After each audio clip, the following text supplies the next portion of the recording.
Hello दोस्तों, स्वागत है आप सभी का आपके अपने यूट्यूब चैनल शुभ क्लासेस में। दोस्तों, आज की इस वीडियो में हम लोग लूसेंट की बुक से विज्ञान और प्रौद्योगिकी के सारे टॉपिक्स को पेज बाय पेज कवर करेंगे। तो दोस्तों, अगर आप लोग किसी भी एग्जाम की तैयारी कर रहे हैं तो वीडियो आप लोग एंड तक जरूर देखिएगा। तो चलिए दोस्तों, बिना किसी देरी के स्टार्ट करते हैं आज की यह वीडियो। स्टार्ट करते हैं पहले टॉपिक भारतीय अंतरिक्ष अनुसंधान से। भारतीय राष्ट्रीय अंतरिक्ष अनुसंधान समिति का गठन 1962 में प्रसिद्ध अंतरिक्ष वैज्ञानिक डॉक्टर विक्रम साराभाई, भारतीय अंतरिक्ष कार्यक्रम के जनक डॉक्टर विक्रम साराभाई की अध्यक्षता में किया गया था, जिसने परमाणु ऊर्जा विभाग के अंतर्गत कार्य करना प्रारंभ किया। भारतीय राष्ट्रीय अंतरिक्ष अनुसंधान समिति का पुनर्गठन करके 15 अगस्त 1969 को भारतीय अंतरिक्ष अनुसंधान संगठन इसरो की स्थापना की गई। भारतीय अंतरिक्ष कार्यक्रमों को सुचारू रूप से संचालित करने के लिए अंतरिक्ष आयोग और अंतरिक्ष विभाग का 1972 में गठन किया गया तथा इसरो को अंतरिक्ष विभाग के नियंत्रण में रखा गया। वस्तुतः भारतीय अंतरिक्ष कार्यक्रम की शुरुआत नवंबर 1963 में तिरुवनंतपुरम स्थित सेंट मैरी मैगडेलेन चर्च के एक कमरे में हुई थी। 21 नवंबर 1963 को देश का पहला साउंडिंग रॉकेट यानी नाइक एपाश, जो कि अमेरिका निर्मित था, नाइक एपास को थुम्बा भूमध्य रेखीय रॉकेट प्रक्षेपण केंद्र से प्रक्षेपित किया गया। टीईआरएलएस से प्रक्षेपित किया गया। अंतरिक्ष विज्ञान के क्षेत्र की कुछ महत्वपूर्ण घटनाएं देखेंगे। 4 अक्टूबर 1957 को स्पुतनिक 1 पूर्व सोवियत संघ द्वारा अंतरिक्ष में प्रमोचित सबसे पहला उपग्रह था। 3 नवंबर 1957 को स्पुतनिक 2 अंतरिक्ष में जीवित कुत्ते लाइका को ले जाने वाला पहला उपग्रह था। स्पुतनिक 2 18 दिसंबर 1958 को स्कोर अंतरिक्ष में स्थापित पहला संचार उपग्रह था। 4 अक्टूबर 1959 को लूना 3 पहला अंतरिक्ष यान था, जिसने चंद्रमा के उस पृष्ठ के चित्र भेजे जो पृथ्वी से दिखाई नहीं पड़ते। 12 अप्रैल 1961 को वोस्टाक प्रथम मानव द्वारा पहली अंतरिक्ष यात्रा की गई इसमें, और पूर्व सोवियत संघ के यूरी गागरिन ने पृथ्वी का एक परिक्रमण 12 अप्रैल 1961 में किया था। 4 दिसंबर 1963 को वोस्टॉक 6 पूर्व सोवियत संघ के वेलेंटाइना टेरेश्कोवा प्रथम महिला अंतरिक्ष यात्री बनी थी। 6 अप्रैल 1965 को इंटेलसेट व्यावसायिक उपयोग के लिए पहला संचार उपग्रह बना। 16 नवंबर 1965 को वेनेरा 3 पहला अंतरिक्ष यान था जो किसी अन्य ग्रह अर्थात शुक्र ग्रह पर उतरा था। 21 अक्टूबर 1968 को लूना 9 चंद्रमा तल पर सफलतापूर्वक उतरने वाला पहला अंतरिक्ष यान था। 14 नवंबर 1969 को दोस्तों सोयूज 4 सबसे पहला प्रयोगात्मक अंतरिक्ष यान था। 16 जुलाई 1969 को अपोलो 11 नील आर्मस्ट्रांग चंद्रमा पर कदम रखने वाले पहले मानव बने थे, और इसके बाद एडविन एल्ड्रिन चंद्रमा की धरती पर उतरा था। 19 मई 1971 को मार्स 2 मंगल ग्रह पर पहली बार अंतरिक्ष यान को उतरा था।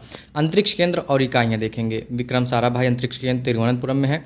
यह केंद्र रॉकेट अनुसंधान तथा प्रक्षेपण यान विकास परियोजनाओं को बनाने और उन्हें क्रियान्वित करने में अग्रणी भूमिका निभाता है। अभी तक के सभी प्रक्षेपण यानों यथा ESLV-3, ASLV, PSLV एवं GSLV को इसी केंद्र में विकसित किया गया है। इसरो उपग्रह केंद्र बेंगलुरु में। इस केंद्र में उपग्रह परियोजनाओं के डिजाइन, निर्माण, परीक्षण और प्रबंध कार्य संपन्न किए गए। अंतरिक्ष उपयोग केंद्र अहमदाबाद यानी SAC।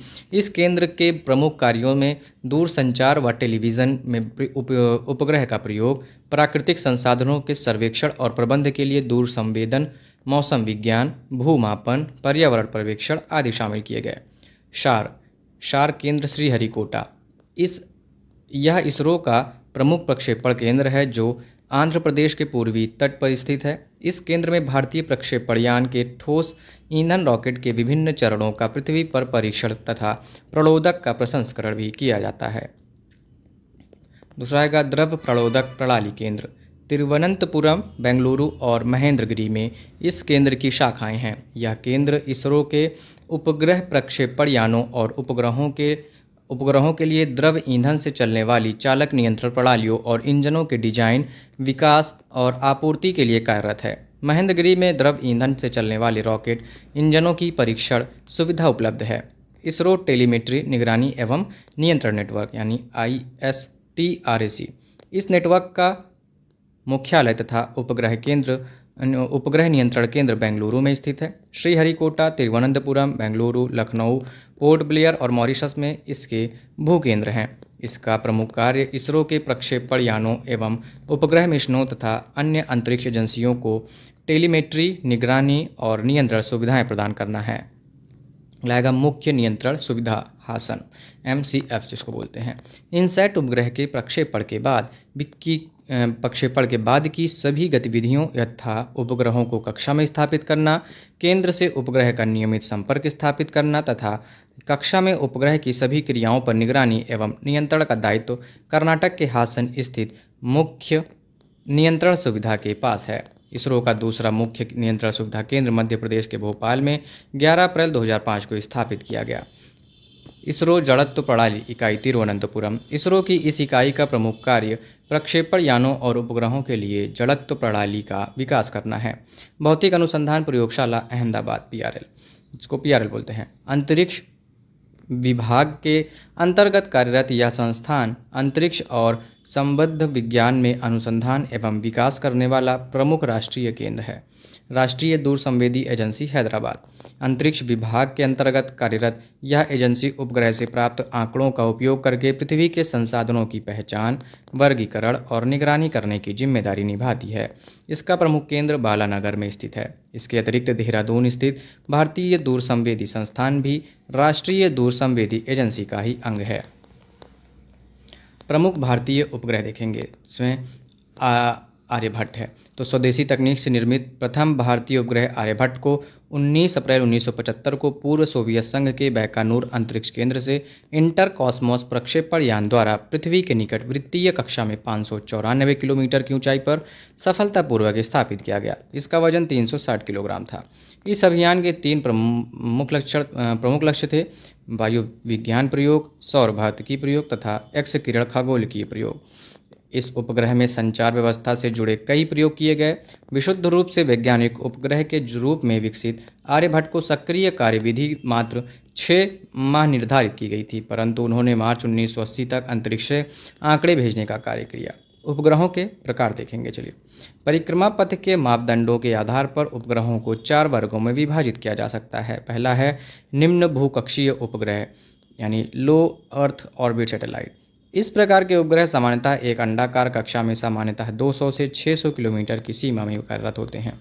सौर तुल्यकालिक कक्षीय उपग्रह, इस प्रकार के उपग्रह निकट वृत्तीय ध्रुवीय कक्षा में उत्तर से दक्षिण की ओर चलते हुए एक निश्चित ऊंचाई पर कार्य करते हैं, 500 से 1000 किलोमीटर पर।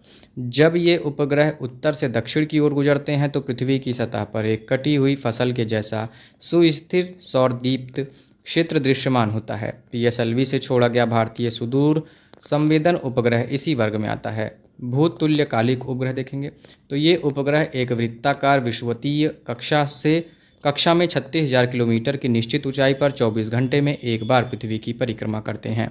चूंकि पृथ्वी भी अपनी धुरी पर इतने ही समय में परिभ्रमण करती है, अतः यह पृथ्वी के सापेक्ष स्थिर प्रतीत होते हैं। इनसैट श्रेणी के उपग्रह इसी वर्ग में आते हैं।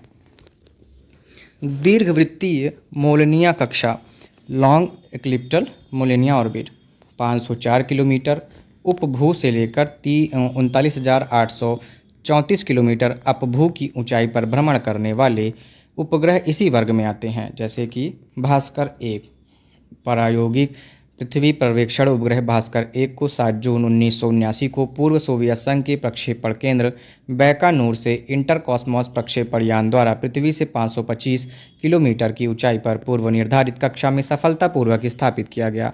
इसका लक्ष्य जल विज्ञान, हिमगलन, समुद्र विज्ञान एवं वानिकी के क्षेत्र में भू पर्यवेक्षण अनुसंधान करना था। इसने 1 अगस्त 1981 को कार्य करना बंद कर दिया। अगला देखेंगे भास्कर 2। भास्कर 1 के संशोधित प्रतिरूप भास्कर 2 को भी रूसी प्रक्षेपण केंद्र बैकानूर से ही 20 नवंबर 1981 को पृथ्वी से 525 किलोमीटर की ऊंचाई पर स्थापित किया गया तथा इसका घूर्णन कक्षा तल के लंबवत रखा गया। समीर उपकरण के कारण भास्कर 2 द्वारा समुद्री सतह का ताप, सामुद्रिक स्थिति, बर्फ गिरने व पिघलने आदि जैसी अनेक घटनाओं का व्यापक विश्लेषण किया गया। रोहिणी श्रृंखला अगली आएगी। रोहिणी श्रृंखला, रोहिणी उपग्रह श्रृंखला के अंतर्गत भारतीय प्रक्षेपण केंद्र श्रीहरिकोटा से भारतीय प्रक्षेपण यान SLV-3 द्वारा 4 उपग्रह प्रक्षेपित किए गए हैं। इस श्रृंखला के उपग्रहों के प्रक्षेपण का मुख्य उद्देश्य भारत के प्रथम उपग्रह प्रक्षेपण यान SLV-3 का परीक्षण करना था। इस अभियान का प्रथम एवं तृतीय प्रायोगिक परीक्षण असफल रहा था। इस अभियान के द्वितीय प्रायोगिक परीक्षण में रोहिणी RS प्रथम को 18 जुलाई 1980 को श्रीहरिकोटा से SLV-3 प्रक्षेपण यान से सफलतापूर्वक प्रक्षेपित किया गया। इस प्रकार रोहिणी RS-1 भारतीय भूमि से भारतीय प्रक्षेपण यान द्वारा प्रक्षेपित प्रथम भारतीय उपग्रह बना। चतुर्थ प्रायोगिक परीक्षण में रोहिणी RSD-2 को 17 अप्रैल 1983 को श्रीहरिकोटा से SLV-3D द्वारा सफलतापूर्वक प्रक्षेपित किया गया। इस सफलता ने SLV-3 को एक प्रामाणिक प्रक्षेपण यान सिद्ध कर दिया तथा भारत को छोटे प्रक्षेपण यानों को विकसित करने वाले देशों की श्रेणी में ला दिया। प्रायोगिक संचार उपग्रह एप्पल देखेंगे। एप्पल भारत का पहला संचार उपग्रह था जिसे भूस्थैतिक कक्षा में स्थापित किया गया। भारत के प्रथम प्रायोगिक संचार उपग्रह एप्पल को 19 जून 1981 को फ्रेंच गुयाना के कोरू अंतरिक्ष प्रक्षेपण केंद्र से यूरोपीय अंतरिक्ष एजेंसी के एरियन 4 प्रक्षेपण यान द्वारा भू-स्थिर कक्षा में लगभग 36,000 किलोमीटर की ऊंचाई पर स्थापित किया गया।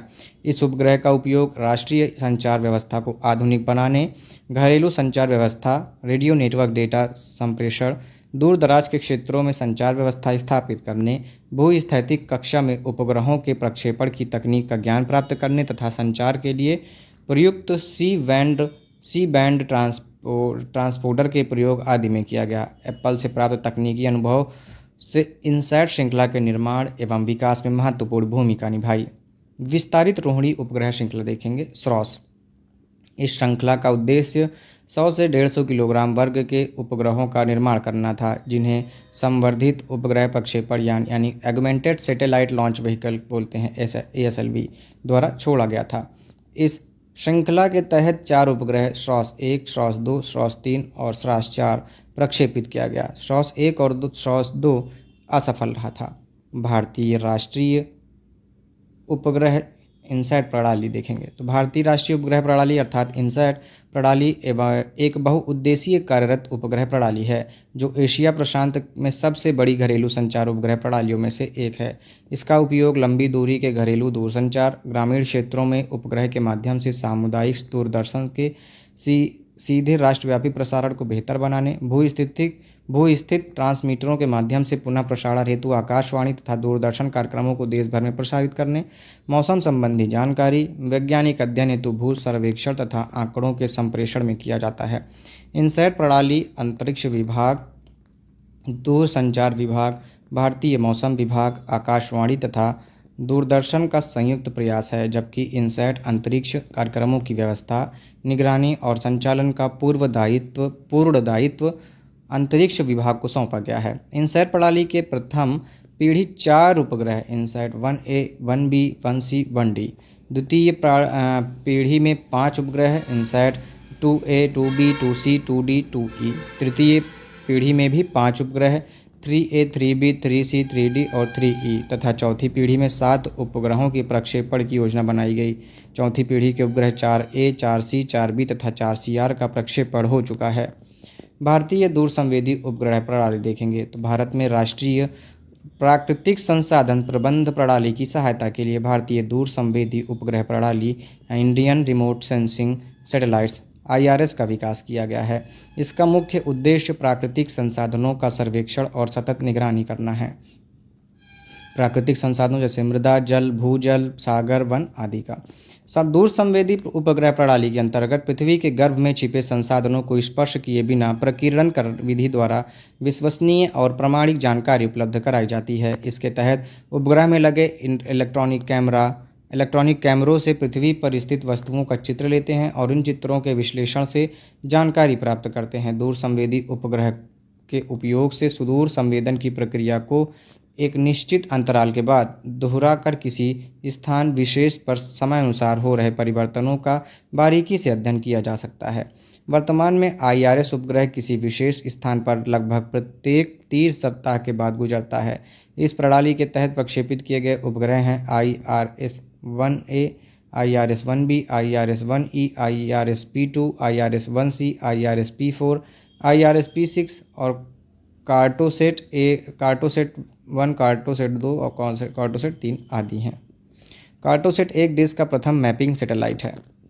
मैटसैट क्या है? तो भारतीय अंतरिक्ष कार्यक्रम के तहत भारतीय अंतरिक्ष अनुसंधान संगठन ने 12 दिसंबर 2002 को श्रीहरिकोटा आंध्र प्रदेश के सतीश धवन अंतरिक्ष केंद्र से ध्रुवीय उपग्रह प्रक्षेपणयान C4 के माध्यम से देश के पहले मौसम संबंधी विशिष्ट उपग्रह मैटसैट को भू-स्थैतिक स्थानांतरण कक्षा यानी जियो स्टेशनरी ट्रांसफर ऑर्बिट GTO में सफलतापूर्वक स्थापित किया। यह पहला मौका था जब किसी भारतीय अंतरिक्ष यान ने 1000 किलोग्राम से अधिक भार के उपग्रह को भू-स्थैतिक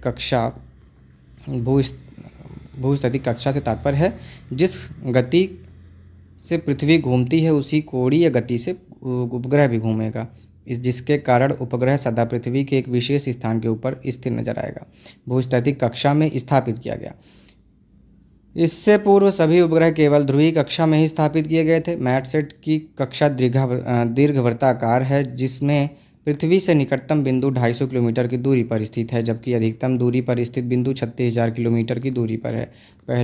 यह पहला अवसर था जब भारत ने मौसम संबंधी जानकारियां प्राप्त करने के लिए स्वदेशी प्रक्षेपण यान से विशेष मौसम उपग्रह प्रक्षेपित किया। इससे पूर्व मौसम संबंधी जानकारियां इनसैट श्रेणी के उपग्रहों से प्राप्त की जाती थी। अंतरिक्ष में प्रथम भारतीय देखेंगे तो 3 अप्रैल 1984 को स्क्वाड्रन लीडर राकेश शर्मा अंतरिक्ष में जाने वाले प्रथम भारतीय बने। वे 2 अन्य सोवियत अंतरिक्ष यात्रियों के साथ सोयूज़ T2 अंतरिक्ष यान में कजाकिस्तान में बंकाबूर कॉस्मोड्रोम से अंतरिक्ष में गए थे। स्क्वाड्रन लीडर राकेश शर्मा 11 अप्रैल 1984 को सुरक्षित पृथ्वी पर वापस लौट आए। तत्कालीन प्रधानमंत्री श्रीमती इंदिरा गांधी ने सोवियत अंतरिक्ष केंद्र पर स्क्वाड्रन लीडर राकेश शर्मा से बातचीत की। उन्होंने पूछा, अंतरिक्ष से भारत कैसा दिखता है? तो शर्मा का उत्तर था, सारे जहां से अच्छा। अंतरिक्ष यात्रियों के अलग अलग नाम देखेंगे तो USA का है दोस्तों एस्ट्रोनॉट्स कहते हैं, रूस में कॉस्मोनाइट्स कहते हैं, चीन में टाइकोनाइट्स कहते हैं।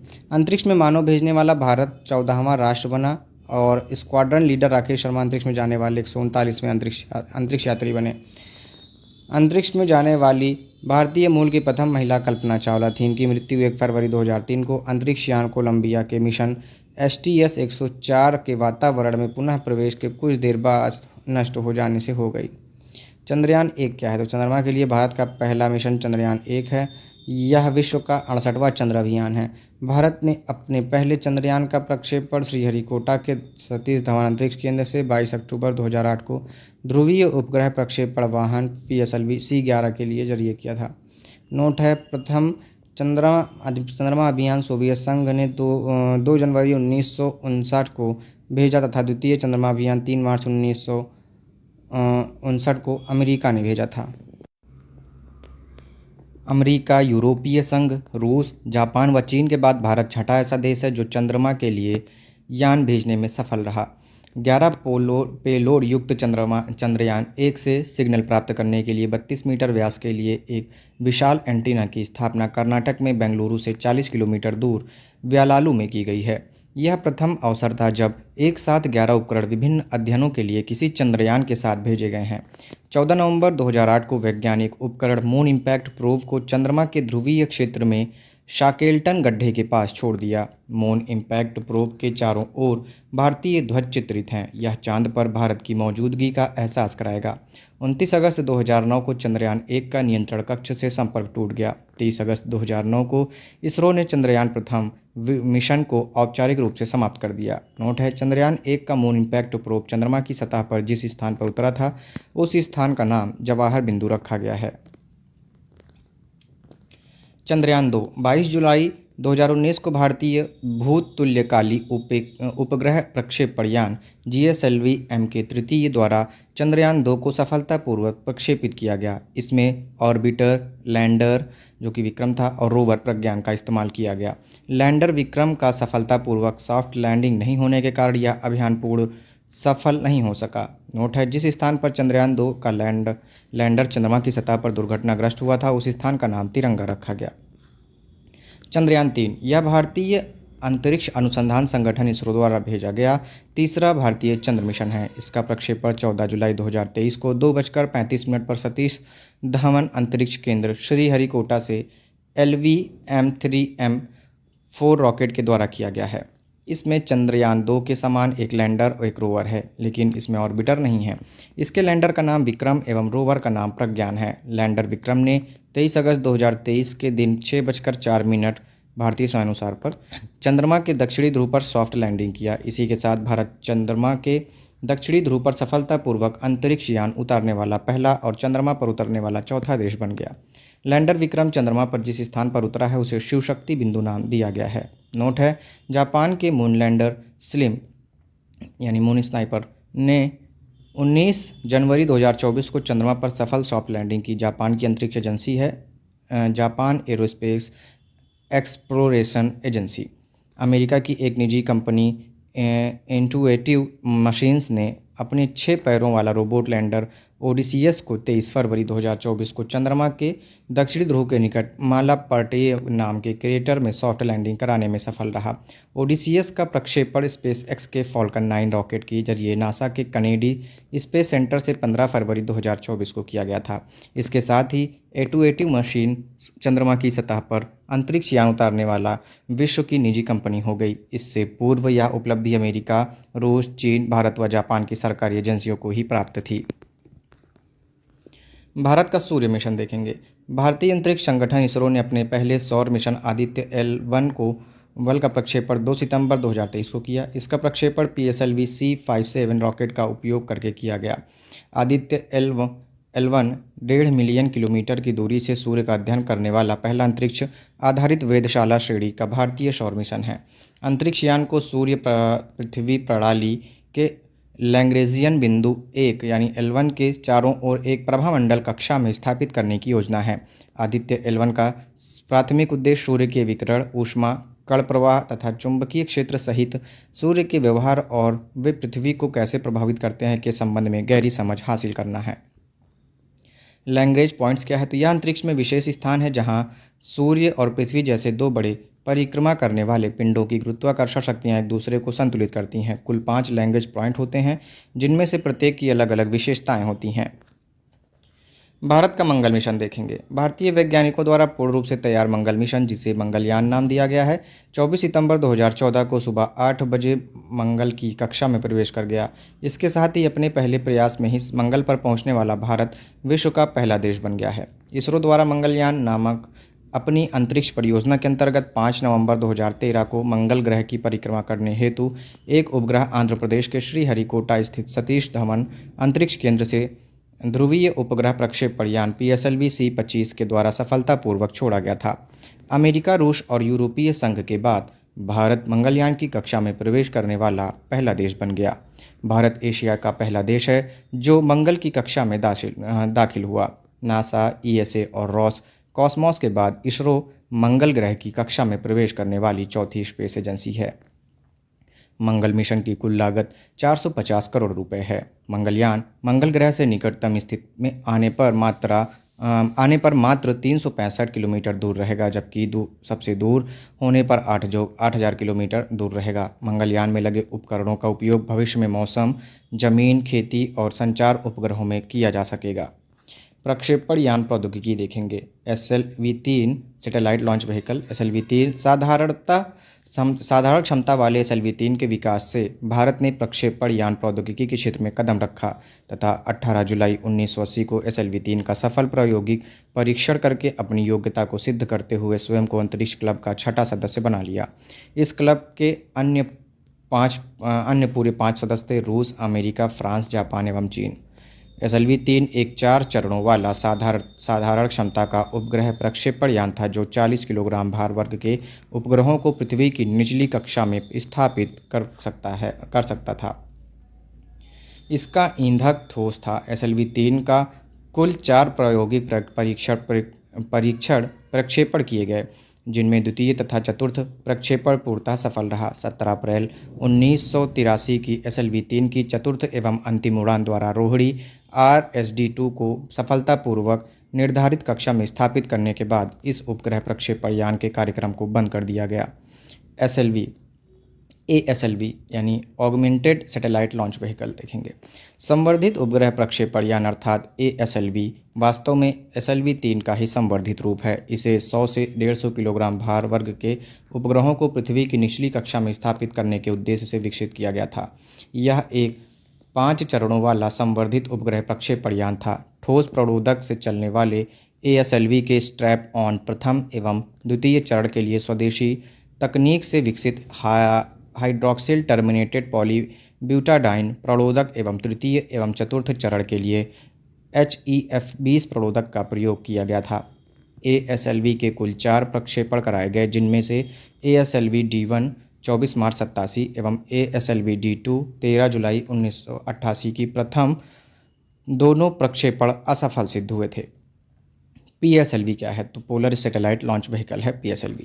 1200 किलोग्राम भार वर्ग तक के दूर संवेदी उपग्रहों को 900 किलोमीटर ऊंचाई तक की ध्रुवीय सूर्य तुल्यकालिक या समकालिक कक्षा में स्थापित करने के उद्देश्य से PSLV का देश में विकास किया गया। PSLV एक 4 चरणों वाला ध्रुवीय उपग्रह प्रक्षेपण यान है, जिसमें प्रथम व तृतीय चरण में ठोस प्रणोदकों तथा द्वितीय और चतुर्थ चरण में द्रव प्रणोदकों का उपयोग किया जाता है। ठोस प्रणोदकों के अंतर्गत हाइड्रॉक्सिल टर्मिनेटेड पॉलीब्यूटाडाइन का ईंधन के रूप में प्रयोग किया जाता है तथा अमोनिया परक्लोरेट का ऑक्सीकारक के रूप में प्रयोग किया जाता है, जबकि द्रव प्रणोदक के रूप में मुख्य रूप से अनसिमेट्रिकल डाई मिथाइल हाइड्राजाइन एवं N2O4 का प्रयोग किया जाता है, जो कमरे के ताप पर द्रवीभूत रहता है। PSLV की कुल 3 उड़ान कराई गई, जिसमें प्रथम उड़ान असफल, द्वितीय और तृतीय उड़ान पूर्णतः सफल सिद्ध हुई थी। PSLV-3 द्वारा प्रक्षेपित भारतीय दूरसंवेदी प्रौद्योगिकी परीक्षण उपग्रह TES भारत का पहला सैनिक उपग्रह है, जो देश के समुद्री इलाकों और विशेषकर चीन एवं पाकिस्तान से लगी अंतर्राष्ट्रीय सीमा और नियंत्रण रेखा पर किसी घुसपैठ पर प्रभावी नज़र रख सकेगा। GSLV क्या है? तो जियो स्टेशनरी या फिर जियो सिंक्रोनस सैटेलाइट लॉन्च व्हीकल है GSLV एक शक्तिशाली 3 चरणों वाला भूतुल्यकालिक या फिर भू स्थिर उपग्रह प्रक्षेपण यान है। GSLV के प्रथम चरण में ठोस प्रणोदक, द्वितीय चरण में द्रव प्रणोदक और तृतीय चरण में क्रायोजेनिक इंजन का उपयोग किया गया है। ठोस प्रणोदकों के अंतर्गत हाइड्रॉक्सिल टर्मिनेटेड पॉलीब्यूटाडाइन का ईंधन के रूप में और अमोनिया परक्लोरेट का ऑक्सीकारक के रूप में प्रयोग किया जाता है। द्रव प्रणोदकों के अंतर्गत मुख्य रूप से अनसिमेट्रिकल डाईमिथाइल हाइड्राजाइन और N2O4 का प्रयोग किया जाता है, जो कमरे के ताप पर द्रवीभूत रहता है। क्रायोजेनिक तकनीक में प्रणोदक के रूप में अत्यंत निम्न ताप पर द्रव हाइड्रोजन -250 डिग्री सेल्सियस और द्रव ऑक्सीजन -183 डिग्री सेल्सियस का प्रयोग होता है। GSLV की पहली विकासात्मक परीक्षण उड़ान 28 मार्च 2001 को सफल रहा था। GSLV-D1 ने भी प्रायोगिक संचार उपग्रह GSAT-1 को 36,000 किलोमीटर की ऊंचाई पर स्थित भू-स्थैतिक स्थानांतरण कक्षा में स्थापित नहीं कर सका और लगभग 1,000 किलोमीटर नीचे रह गया। लेकिन GSLV-D2 ने प्रायोगिक संचार उपग्रह GSAT-2, जिसका वजन 1800 किलोग्राम को था, उसको पृथ्वी के समानांतर कक्षा से 36,000 किलोमीटर ऊपर स्थापित कर दिया तथा इंडोनेशिया के बीओक और कर्नाटक के हासन स्थित मुख्य नियंत्रण प्रणाली से संपर्क हो गया। GSLV-D2 को श्रीहरिकोटा स्थित सतीश धवन अंतरिक्ष केंद्र से 8 मई 2003 को सफलतापूर्वक प्रक्षेपित किया गया। इस सफलता के बाद भारत उन 5 देशों अमेरिका, रूस, यूरोपीय संघ, जापान और चीन के एलीट ग्रुप में शामिल हो गया, जो भू-स्थैतिक प्रक्षेपण में अपनी योग्यता सिद्ध कर चुके हैं। क्रायोजेनिक प्रौद्योगिकी क्या है? तो क्रायोजेनिक का शाब्दिक अर्थ निम्न ताप की है। यह ग्रीक भाषा शब्द क्रायोस से बना है, जो बर्फ के समान शीतलता के लिए प्रयुक्त होता है। निम्न ताप की विज्ञान 0 डिग्री सेल्सियस से 150 डिग्री सेल्सियस नीचे के तापमान को क्रायोजेनिक ताप कहा जाता है। निम्न ताप अवस्था यानी क्रायोजेनिक अवस्था वाले इंजनों में अति निम्न ताप -250 पर हाइड्रोजन का ईंधन के रूप में तथा ऑक्सीजन का -183 का ऑक्सीकारक के रूप में प्रयोग होता है ऑक्सीजन का। इस प्रौद्योगिकी में इन प्रौद्योगिकों को तरल अवस्था में ही प्रयोग किया जाता है। इसमें ईंधन को परम तापीय अवस्था में प्रयोग करने की विशेषता के कारण इसे क्रायोजेनिक इंजन कहते हैं। इस इंजन की प्रमुख विशेषता है क्रायोजेनिक इंजन में प्रयोग होने वाले द्रव हाइड्रोजन और द्रव ऑक्सीजन के दहन से जो ऊर्जा पैदा होती है वह ठोस ईंधन आधारित इंजन से प्राप्त ऊर्जा से कई गुना अधिक होती है। इसमें ईंधन के ज्वलन की दर को नियंत्रित किया जा सकता है, जबकि ठोस ईंधन से परिचालित होने वाले इंजन की ज्वलन की दर को नियंत्रित करना कठिन होता है। इस प्रौद्योगिकी से युक्त इंजन में प्रलोदक की प्रति इकाई भार में अधिक बल पैदा होता है, जिससे यान को अधिक बल यानी थ्रस्ट मिलता है। नोट है, क्रायोजेनिक इंजन का पहली बार प्रयोग अमेरिका द्वारा एटलांस संटूर नामक रॉकेट में किया गया था। 28 अक्टूबर 2006 को तमिलनाडु के महेंद्रगिरी में पूर्ण निम्नताप अवस्था का भारत ने सफल परीक्षण किया। 5 जनवरी 2014 को भारतीय अंतरिक्ष संगठन इसरो ने भी भारी उपग्रहों के प्रक्षेपण की क्रायोजेनिक तकनीकी विकसित कर GSLV D5 को सफलतापूर्वक प्रक्षेपित किया। भारत क्रायोजेनिक तकनीक का सफल परीक्षण करने वाला छठा देश है। भारत से पूर्व यह क्षमता अमेरिका, रूस, चीन, जापान और फ्रांस ने की थी। अगला टॉपिक हम लोग देखेंगे भारतीय परमाणु अनुसंधान।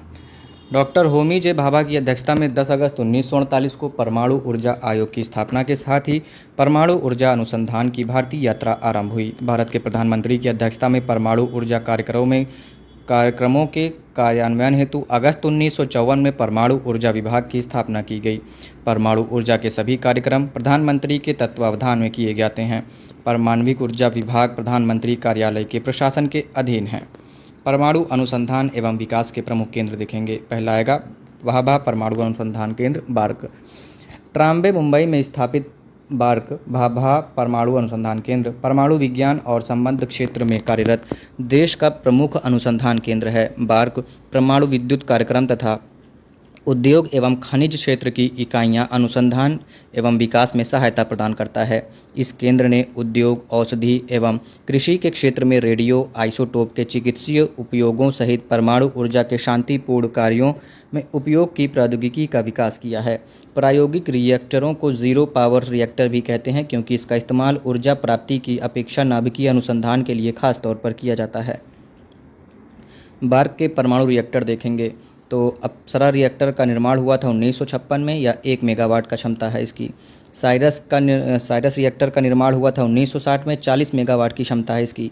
जर्लिना रिएक्टर का निर्माण हुआ था 1961 में और 0 मेगावाट की क्षमता इसकी। पूर्णिमा 1 का रिएक्टर का निर्माण हुआ था 1972 में, 0 मेगावाट क्षमता है। पूर्णिमा 2 का निर्माण हुआ था दोस्तों 1984 में, 0 मेगावाट का है।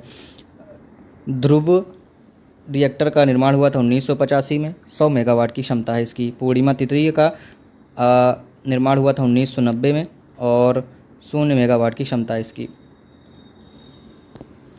कनाडा के सहयोग से बार्क ने स्थापित साइरस तापीय रिएक्टर का मुख्य उद्देश्य रेडियो आइसोटोप का उत्पादन एवं उनके प्रयोग को प्रोत्साहित करना है। ध्रुव अनुसंधान रिएक्टर में रेडियो आइसोटोप तैयार करने के साथ साथ परमाणु प्रौद्योगिकियों एवं पदार्थों में शोध पर कार्य किया जाता है। दूसरा आएगा इंदिरा गांधी परमाणु अनुसंधान केंद्र। वर्ष 1971 में कलपक्कम तमिलनाडु में इस केंद्र की स्थापना की गई। इस केंद्र का प्रमुख कार्य फास्ट ब्रीडर रिएक्टर के संबंध में अनुसंधान एवं विकास करना है। इस केंद्र में स्थित फास्ट ब्रीडर टेस्ट रिएक्टर विश्व में अपनी तरह का पहला रिएक्टर है जो प्लूटोनियम यूरेनियम मिश्रित कार्बाइड ईंधन को काम में लाता है। फास्ट ब्रीडर टेस्ट रिएक्टर की कुछ विशेषताएं निम्न हैं। पहला, इसमें श्रृंखलागत अभिक्रिया को तीव्र न्यूट्रॉनों के माध्यम से निरंतर जारी रखा जाता है। तापमान रिएक्टर की अपेक्षा इसमें विखंडित न्यूट्रॉनों की संख्या अत्यधिक होती है। फास्ट ब्रीडर टेस्ट रिएक्टर में प्राकृतिक यूरेनियम का प्रयोग ताप रिएक्टर की अपेक्षा 60 से 70 गुना ज़्यादा होता है। इसमें रेडियोधर्मिता का उत्सर्जन अल्प मात्रा में होता है। इसमें शीतलक के रूप में सोडियम का प्रयोग किया जाता है, जबकि ताप रिएक्टर में जल का। फास्ट ब्रीडर टेस्ट रिएक्टर की रूपरेखा फ्रांस की रैपसोडी रिएक्टर पर आधारित है।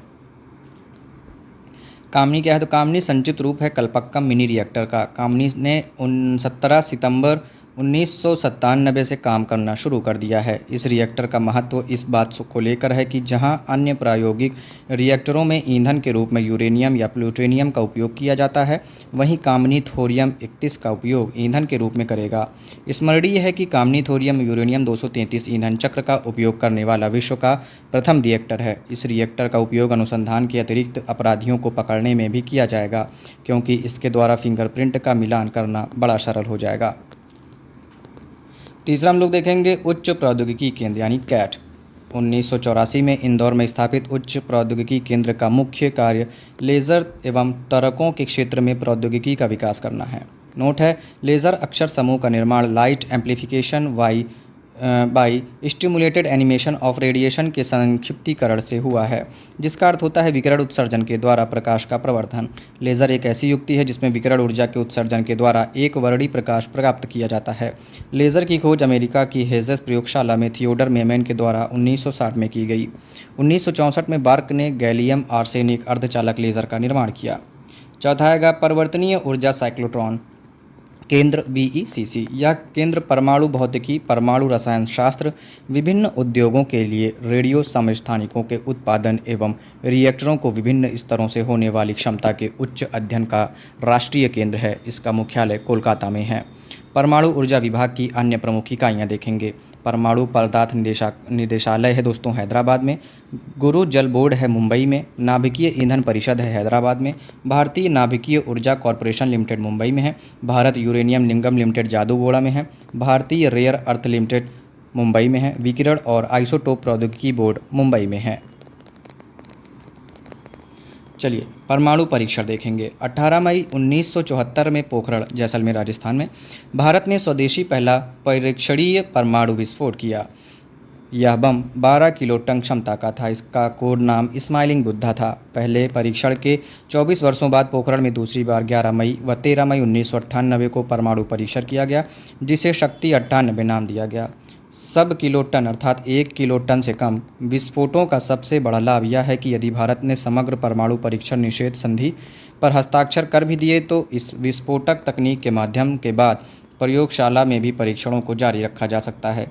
शक्ति 98 योजना की सफलता का श्रेय 3 वैज्ञानिकों को संयुक्त रूप से जाता है। पहला है आर चिदम्बरम, दूसरा APJ अब्दुल कलाम, तीसरा अनिल काकोदकर को। 1974 के परमाणु परीक्षण में मात्र प्लूटोनिक ईंधन का उपयोग हुआ था, जबकि वर्ष 1998 में परिशोषित यूरेनियम से लेकर ट्रिटियम ड्यूटेरियम तक का उपयोग किया गया है। ट्रिटियम ईंधन परमाणु ऊर्जा रिएक्टरों में प्रयोग लाए जाने वाले भारी जल से प्राप्त किया जाता है। शक्ति 98 के अंतर्गत परमाणु परीक्षण देखेंगे। परीक्षण की तिथि है 11 मई 1998 को थर्मोन्यूक्लियर प्रक्रिया के द्वारा किया गया था। 43 किलो टन का था। 11 मई 1998 को विखंडन के द्वारा किया गया था और 12 किलो टन क्षमता था उसकी। 11 मई 1998 को ही लो यील्ड प्रक्रिया के द्वारा किया गया, जिसकी क्षमता 0.2 किलो टन की थी। 13 मई 1998 को लो यील्ड प्रक्रिया के द्वारा किया गया, जिसकी क्षमता 0.3 किलो टन की थी। 13 मई 1998 की लो यील्ड प्रक्रिया के द्वारा परीक्षण किया गया था, जिसकी क्षमता 0.5 किलो टन की थी। नोट है, संयुक्त राज्य अमेरिका ने जुलाई 1945 में पहला नाभिकीय विस्फोट व्हाइट सैंडर्स में किया था।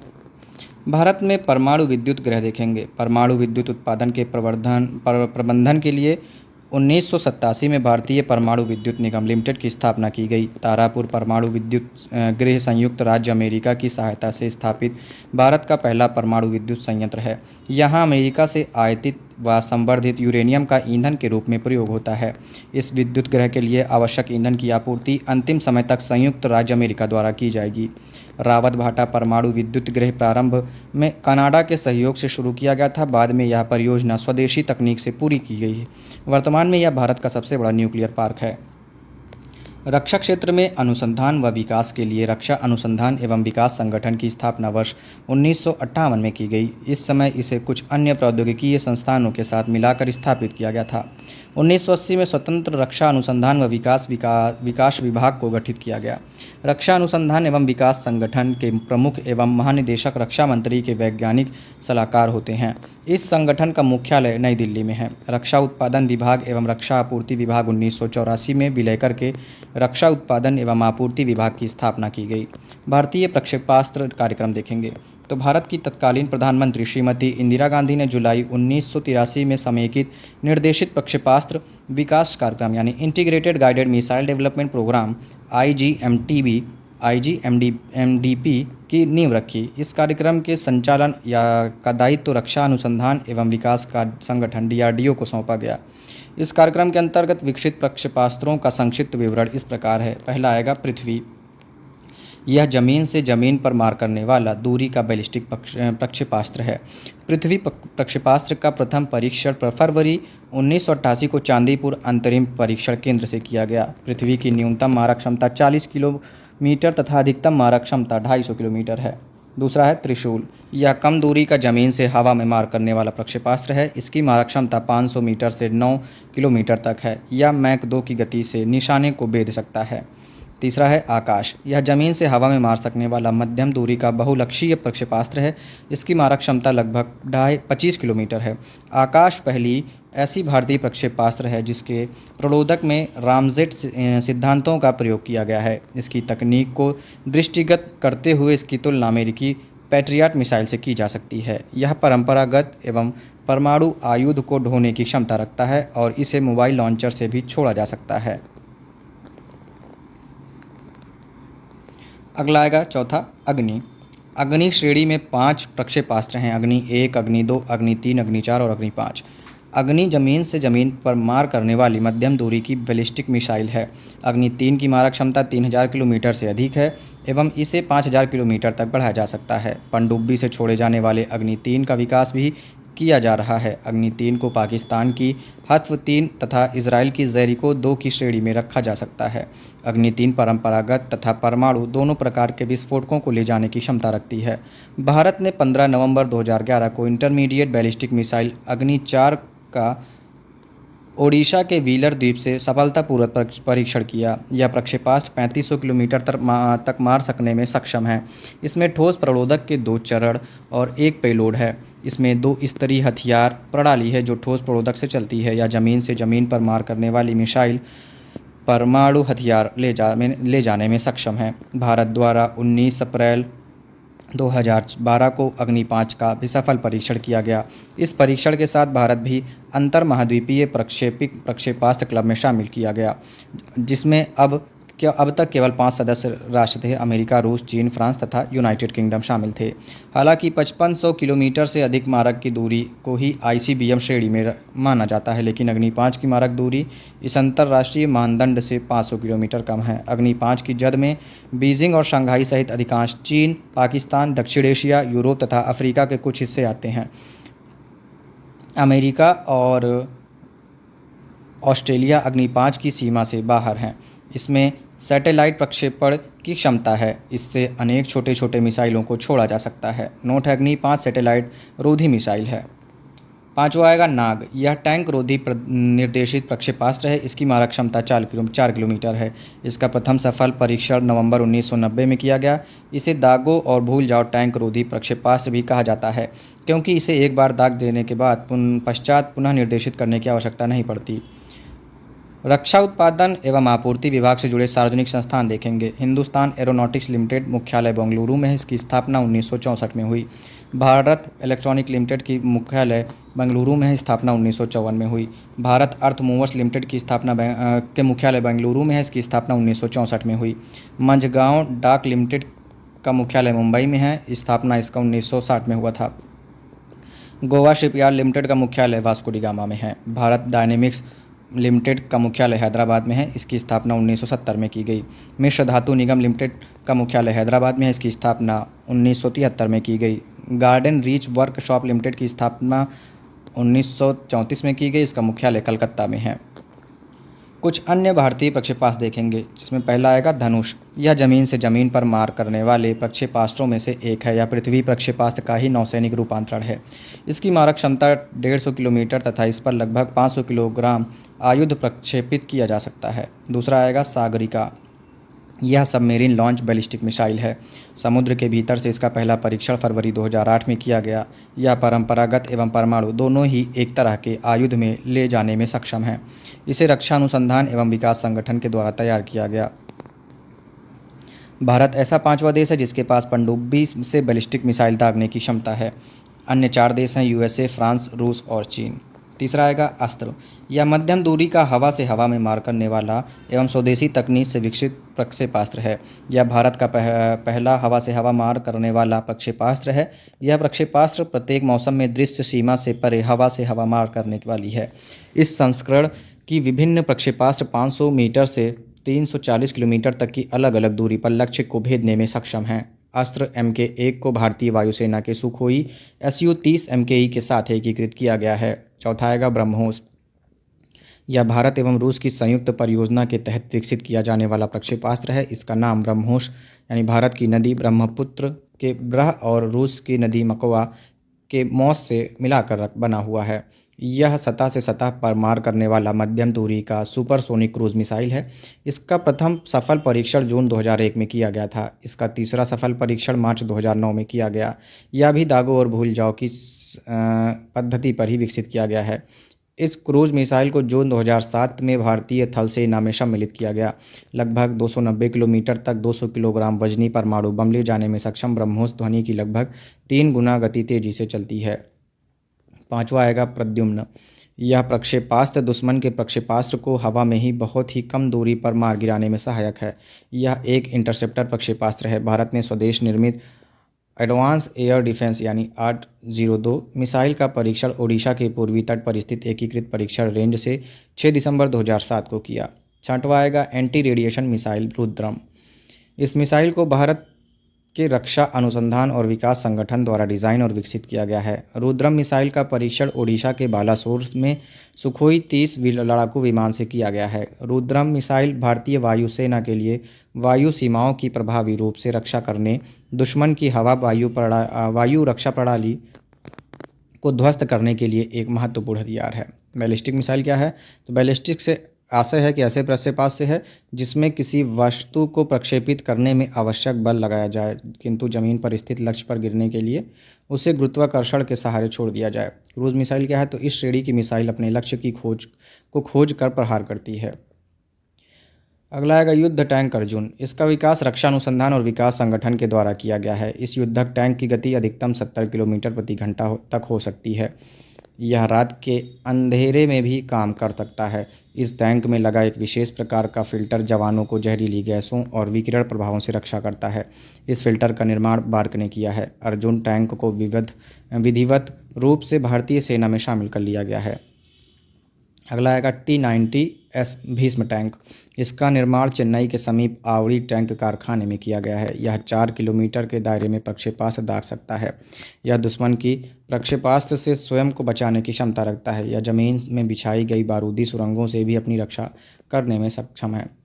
हल्के लड़ाकू विमान तेजस देखेंगे। यह स्वदेश निर्मित प्रथम हल्का लड़ाकू विमान है। इसके विकास में हिंदुस्तान एरोनॉटिक्स लिमिटेड की महत्वपूर्ण भूमिका रही है। इसमें अभी GE-404 अमेरिकी कंपनी जनरल इलेक्ट्रॉनिक का इंजन लगा है, जिसे भविष्य में स्वदेश निर्मित कावेरी इंजन लगाकर हटाया जाएगा। विश्व के सबसे कम वजन वाले बहुआयामी सुपरसोनिक लड़ाकू विमान 600 किलोमीटर प्रति घंटा से उड़ान भर सकती है और हवा से हवा से धरती पर तथा हवा से समुद्र में मार करने में सक्षम है। पायलट रहित परीक्षण विमान निशांत देखेंगे। तो यह स्वदेशी तकनीक से निर्मित पायलट रहित प्रशिक्षण विमान है। इसे ज़मीन से 160 किलोमीटर के दायरे में नियंत्रित किया जा सकता है। इस विमान का मुख्य उद्देश्य युद्ध क्षेत्र में पर्यवेक्षण और टोह लेने की भूमिकाओं का निर्वाह करना है। पायलट रहित विमान देखेंगे। अगला लक्ष्य, इसका विकास रक्षा अनुसंधान एवं विकास संगठन के द्वारा किया गया है। इसका उपयोग जमीन से वायु तथा वायु से वायु में मार करने वाले प्रक्षेपास्त्रों से तथा तोपों से निशाना लगाने के लिए परीक्षण देने हेतु एक लक्ष्य के रूप में प्रयोग किया जाता है। यह जेट इंजन से चलता है तथा 10 बार प्रयोग में लाया जा सकता है। 100 किलोमीटर के दायरे में इसे रिमोट से नियंत्रित किया जा सकता है। इसका प्रयोग 3 सेनाओं द्वारा किया जा रहा है। अगला आएगा एडवांस लाइट हेलीकॉप्टर ध्रुव। इसे DRDO द्वारा विकसित किया गया है। अधिकतम 245 किलोमीटर प्रति घंटा की गति से उड़ान भरने वाला यह हेलीकॉप्टर 4 घंटे तक आकाश में रहकर 800 किलोमीटर की दूरी तय कर सकता है। यह 2 इंजन वाला हेलीकॉप्टर है जिसमें 2 चालक सहित 14 व्यक्तियों को लाया जा सकता है। IL-78 अगला देखेंगे IL-78। यह आसमान में उड़ान के दौरान ही लड़ाकू विमानों में ईंधन भरने वाला प्रथम विमान है, जिसे भारत ने मार्च 2003 में उज़्बेकिस्तान से प्राप्त किया है। इस विमान में 35 टन वैमानिकी ईंधन के भंडारण की सुविधा है। आगरा के वायु सैनिक अड्डे पर इन विमानों की रखने की विशेष व्यवस्था है। काली 5000 अगला देखेंगे काली 5000। काली 5000 का विकास बार्क द्वारा किया गया है। यह एक शक्तिशाली भीम अस्त्र है जिसमें कई गीगावाट शक्ति की माइक्रोवेव तरंगें उत्सर्जित होती हैं, जो शत्रु के विमानों व प्रक्षेपास्त्रों को पर लक्षित करने पर उनकी इलेक्ट्रॉनिक प्रणालियों और कंप्यूटर चिप्स को समाप्त करके उन्हें ध्वस्त करने में सक्षम होंगी। अगला आएगा पिनाका। यह मल्टी बैरल रॉकेट लॉन्चर है। स्वदेशी तकनीक से DRDO द्वारा विकसित इस रॉकेट प्रक्षेपक को ARDE पुणे में निर्मित किया गया है। इसका नाम भगवान शंकर के धनुष पिनाक के नाम पर पिनाका रखा गया है। इसके द्वारा मात्र 40 सेकंड में ही 100 से 100 किलोग्राम वजन के एक के बाद एक 12 रॉकेट प्रक्षेपित किया जा सकते हैं, जो कम से कम 7 और अधिक से अधिक 39 किलोमीटर दूरी तक दुश्मन के खेमे में तबाही मचा सकते हैं। विविध में देखेंगे स्टील्थ प्रौद्योगिकी क्या है, तो स्टील्थ वायुयान और स्टील्थ जहाज का विकास स्टील्थ प्रविधि पर आधारित है। यह तकनीक सैनिक युक्तियों का एक पहलू है। इस तकनीक के द्वारा वायुयान, जहाज पनडुब्बियों, मिसाइल और उपग्रहों को रडार, इंफ्रारेड सोनार एवं अन्य खोजी पद्धतियों की पहुंच से अदृश्य बनाया जाता है। इस तकनीक का विकास द्वितीय विश्व युद्ध के दौरान जर्मनी ने किया। होल्टेन को 229 को प्रथम स्टील्थ एयरक्राफ्ट कहा जाता है। संयुक्त राज्य अमेरिका के सुप्रसिद्ध आधुनिक स्टील्थ वायुयान में F-117 nighthawk, the B-2 spirit, the F-22 Raptor और F-35 लाइटनिंग 2 शामिल है। नोट है, रडार का एंटीना प्रतिबिंब के आने पर समय मापता है और उस सूचना के आधार पर बताता है कि वस्तु कितनी दूरी पर है। अगला है मानव रहित वायुयान ड्रोन्स जिसको बोलते हैं। ये ऐसे वायुयान होते हैं जिन्हें ज़मीन से नियंत्रित किया जा सकता है या जो पूर्व नियोजित मिशन का अनुसरण करते हुए स्वायत्त रूप से चालित होते हैं। ड्रोन्स मुख्य रूप से 2 वर्गों में होते हैं। एक वो जिन्हें निगरानी के उद्देश्य से बनाया जाता है और दूसरे वो जो मिसाइल एवं बम से सुसज्जित होते हैं, और ये सैन्य वायुयान से काफ़ी सस्ते होते हैं और रिमोट कंट्रोल द्वारा उड़ाए जाते हैं तथा फ्लाइट कर्मी को कोई खतरा नहीं होता। ड्रोन के संचालन में एक व्यक्ति ड्रोन को उड़ाता है, दूसरा कैमरा और संवेदकों का संचालन एवं निगरानी करता है, तीसरा व्यक्ति युद्ध क्षेत्र में सैनिकों कार्मिकों के साथ संपर्क में बना रहता है। शस्त्रों से सुसज्जित ड्रोन्स का इस्तेमाल पहली बार बाल्कन युद्ध में किया गया, लेकिन इनके इस्तेमाल में आशातीत वृद्धि अफगानिस्तान, इराक और पाकिस्तान में हुई। नोट है, ब्रिटेन के पास कई प्रकार के निगरानी ड्रोन हैं, विशेष रूप से वॉच कीपर, जिसे इजराइल कंपनी एबिट और ब्रिटेन की थेल्स द्वारा संयुक्त रूप से बनाया गया है। वैज्ञानिक तथा औद्योगिक अनुसंधान परिसर CSIR के अध्यक्ष भारत के प्रधानमंत्री होते हैं। काउंसिल ऑफ साइंटिफिक और इंडस्ट्रियल रिसर्च की स्थापना 1942 में हुई थी। इसका मुख्यालय नई दिल्ली में है। विक्रम साराभाई अंतरिक्ष केंद्र की स्थापना तिरुवनंतपुरम थुम्बा गांव में 1963 में की गई थी। इस स्थान का चुनाव करने का प्रमुख कारण यह है कि यह केंद्र भूचुंबकीय विषुवत रेखा पर स्थित है। पृथ्वी पश्चिम से पूर्व की ओर घूर्णन करती है। इसी का लाभ उठाने के लिए कृत्रिम उपग्रहों को पश्चिमी दिशा से पूर्वी दिशा में प्रक्षेपित किए जाते हैं। परख नली शिशु के मामले में निषेचन परख नली के अंदर होता है। इसके बाद भ्रूण को माता के गर्भ में रखा जाता है। 25 जुलाई 1978 को ग्रेट ब्रिटेन में श्रीमती लेस्ली ब्राउन ने विश्व में प्रथम परख नली शिशु लुइस ब्राउन को जन्म दिया। भारत में जन्म लेने वाले प्रथम परख नली शिशु विवादित हैं।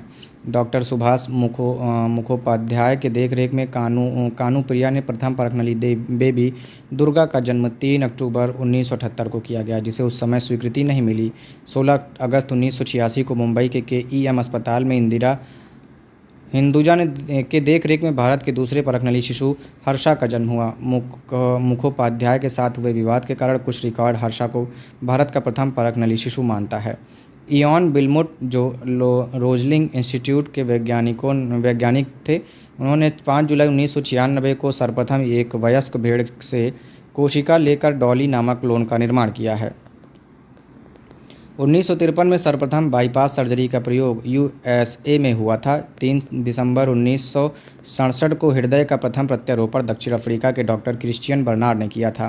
केप टाउन के हॉस्पिटल ग्रूटसूर में यह ऑपरेशन हुआ, जिसमें डेनिस टारवेल नामक 25 वर्षीय महिला का हृदय 53 वर्षीय लेविस वान्स्की को प्रत्यारोपित किया गया। अपरूपांतरण का एक प्रक्रिया है जिसके द्वारा कैंसर कोशिकाओं में और अधिक विभाजन का सफलतापूर्वक संदमन किया जाता है। मौसम संबंधी परिवर्तनों के बारे में जानकारी प्राप्त करने के लिए हीलियम गैस में से भरे गुब्बारे प्रयोग में लाए जाते हैं। किसी वस्तु के त्रिविमीय प्रतिरूप को अंकित तथा पुनरावृत्ति करने की तकनीक का नाम होलोग्राफी है। यह लेज़र किरणों द्वारा की गई फोटोग्राफी है जिसमें वस्तु का चित्र त्रिआयामी हो जाता है। विज्ञान का क्षेत्र जो मानव एवं यंत्र के माध्यम से के मध्य स्वचलन एवं संचार का अध्ययन करता है, साइबरनेटिक्स कहलाता है। यह विज्ञान की आधुनिकता शाखा है। इसकी परिकल्पना 1949 में सर्वप्रथम नॉर्बर्ट वीनर ने की थी। इसे नियंत्रण का विज्ञान भी कहते हैं। 19 दिसंबर 1945 में मुंबई से Tata institute of fundamental research की स्थापना की गई थी। National school of design Pune में स्थित है। न्यूट्रॉन बम क्या है? तो इस बम की विस्फोटक क्षमता तुलनात्मक रूप से कम होती है, लेकिन विकिरण क्षमता अधिक होती है। यह पृथ्वी एवं जल में रेडियोधर्मिता फैला सकता है। टैंकों एवं बुलेट प्रूफ वाहनों को तहस नहस कर सकता है। साल्टेड बम क्या है? तो साल्टेड बम नाभिकीय हथियारों के अनुकूल पदार्थ को वॉल्ट व सोने के द्वारा साल्टेड बम तैयार किया जाता है। इसकी विशेषता है कि इसके द्वारा अधिक मात्रा में रेडियोधर्मी विकिरण फैलाया जा सकता है। माइक्रोवेव बम क्या है? तो माइक्रोवेव बम का आविष्कार अमेरिका द्वारा किया गया। इसके द्वारा इतनी तीव्र शक्ति की ऊर्जा का उत्सर्जन होता है कि शत्रु के इलेक्ट्रॉनिक उपकरण व संचार प्रणाली ध्वस्त हो जाती है। यहाँ तक कि वाहनों की इग्निशन प्रणालियाँ भी इसके द्वारा नष्ट हो सकती हैं। उल्लेखनीय है कि शत्रु की संचार प्रणाली को ध्वस्त करने वाला इन बमों से कोई जनहानि नहीं होगी। वैक्यूम बम क्या है? तो अमेरिका के रक्षा अनुसंधान वैज्ञानिकों ने ऐसी थर्मोबेरिक प्रणाली का सफल परीक्षण भी किया है जिसके द्वारा रासायनिक एवं जैविकीय शस्त्रों के भंडारों पर अति उच्च तापमान सृजित करके उन्हें बेकार किया जा सकेगा। इस प्रकार को शस्त्र को प्रणाली को पहले वैक्यूम बम के नाम से जाना जाता था। एडमिरल गोरशोकोव एक विमान वाहक पोत है जिसे भारत ने रूस से खरीदा है। यह विमान वाहक पोत विराट का स्थान ग्रहण करेगा। यह हिंद महासागर में भारत की उपस्थिति को मजबूती प्रदान करेगा। आईसी चिप सिलिकॉन की बनी होती है। इसका निर्माण 1998 में जे.एम. किल्वी ने किया था। के कंप्यूटर क्या है? तो जापान द्वारा विकसित सर्वाधिक तीव्रता के साथ चलने वाला कंप्यूटर है। इसकी गति 8.3 पेंटाफ्लॉप्स पर सेकंड है। सागा 220 क्या है? तो इसरो द्वारा विकसित भारत का सर्वाधिक तेज गति से चलने वाला सुपर कंप्यूटर, जिसे 2 मई 2011 को विक्रम साराभाई अंतरिक्ष केंद्र स्थित सतीश धवन सुपर कंप्यूटिंग प्रयोगशाला में स्थापित किया गया है। कोरोनोग्राफ क्या है? तो अंतरिक्ष में उठने वाले तूफानों की पूर्व जानकारी उपलब्ध कराने वाले उपकरण क्रोनोग्राफ कहलाता है।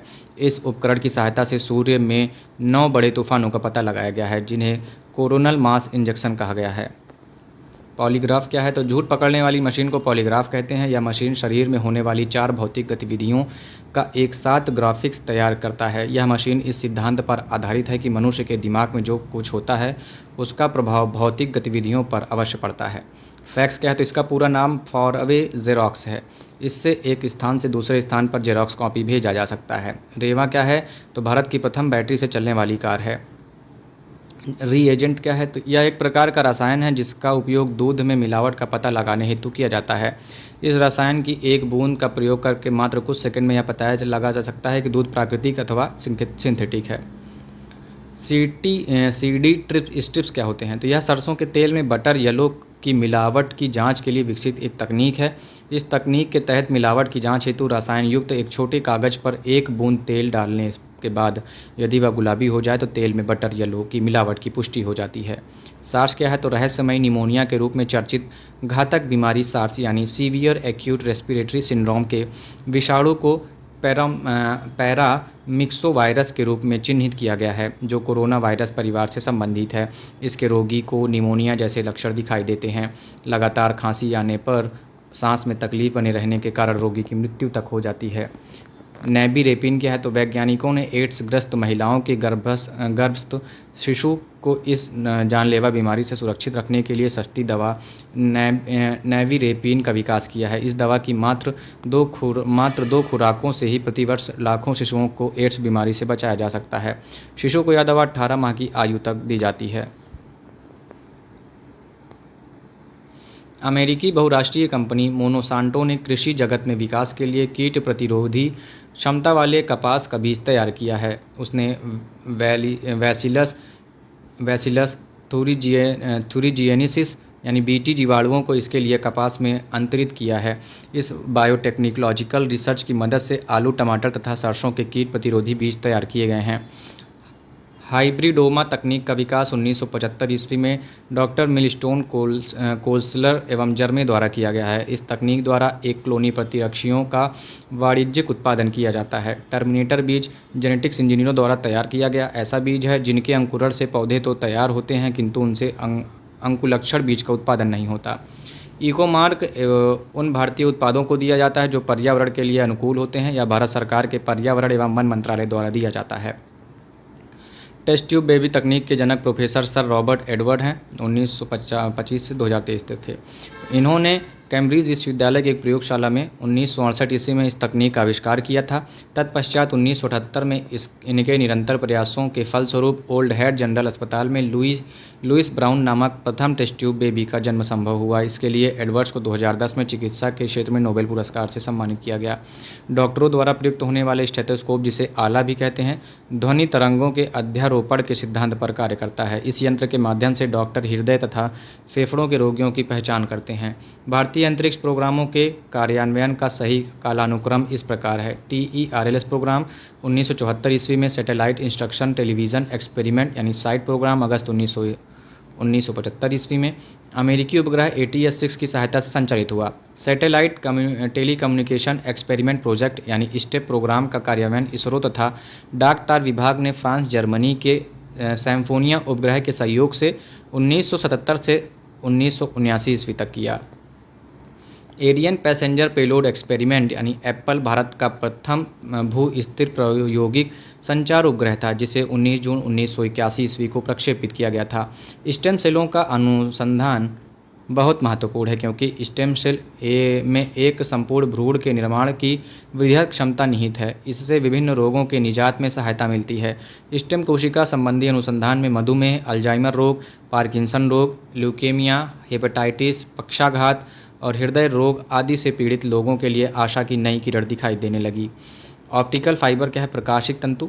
तो पूर्ण आंतरिक परावर्तन के सिद्धांत पर आधारित एक ऐसी युक्ति है जिसके द्वारा प्रकाश के सिग्नल को इसकी तीव्रता में बिना क्षय हुए एक स्थान से दूसरे स्थान तक स्थानांतरित किया जा सकता है। ऑप्टिकल फाइबर क्वार्ट्ज कांच के बहुत लंबे तथा पतले हजारों रेशों से मिलकर बना होता है। प्रत्येक रेशों की मोटाई लगभग 10⁻⁴ सेंटीमीटर होती है। रेफ्रिजरेटर में खाद्य पदार्थ ताज़ा रखने हेतु सुरक्षित तापमान 4 डिग्री सेल्सियस है। अमेरिका के F.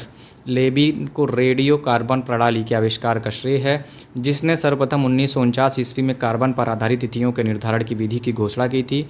रेडियो कार्बन का अर्थ कार्बन 14 की विघटन प्रक्रिया से संबंध रखता है। व्यक्तियों की जेनेटिक्स स्तर पर पहचान में इस्तेमाल तकनीक को NN फिंगरप्रिंट अथवा DNA प्रोफाइलिंग कहते हैं। DNA प्रोफाइलिंग टेक्नोलॉजी से जले हुए अथवा पहचान में न आने वाले मृत शरीरों को भी पहचान की जा सकती है।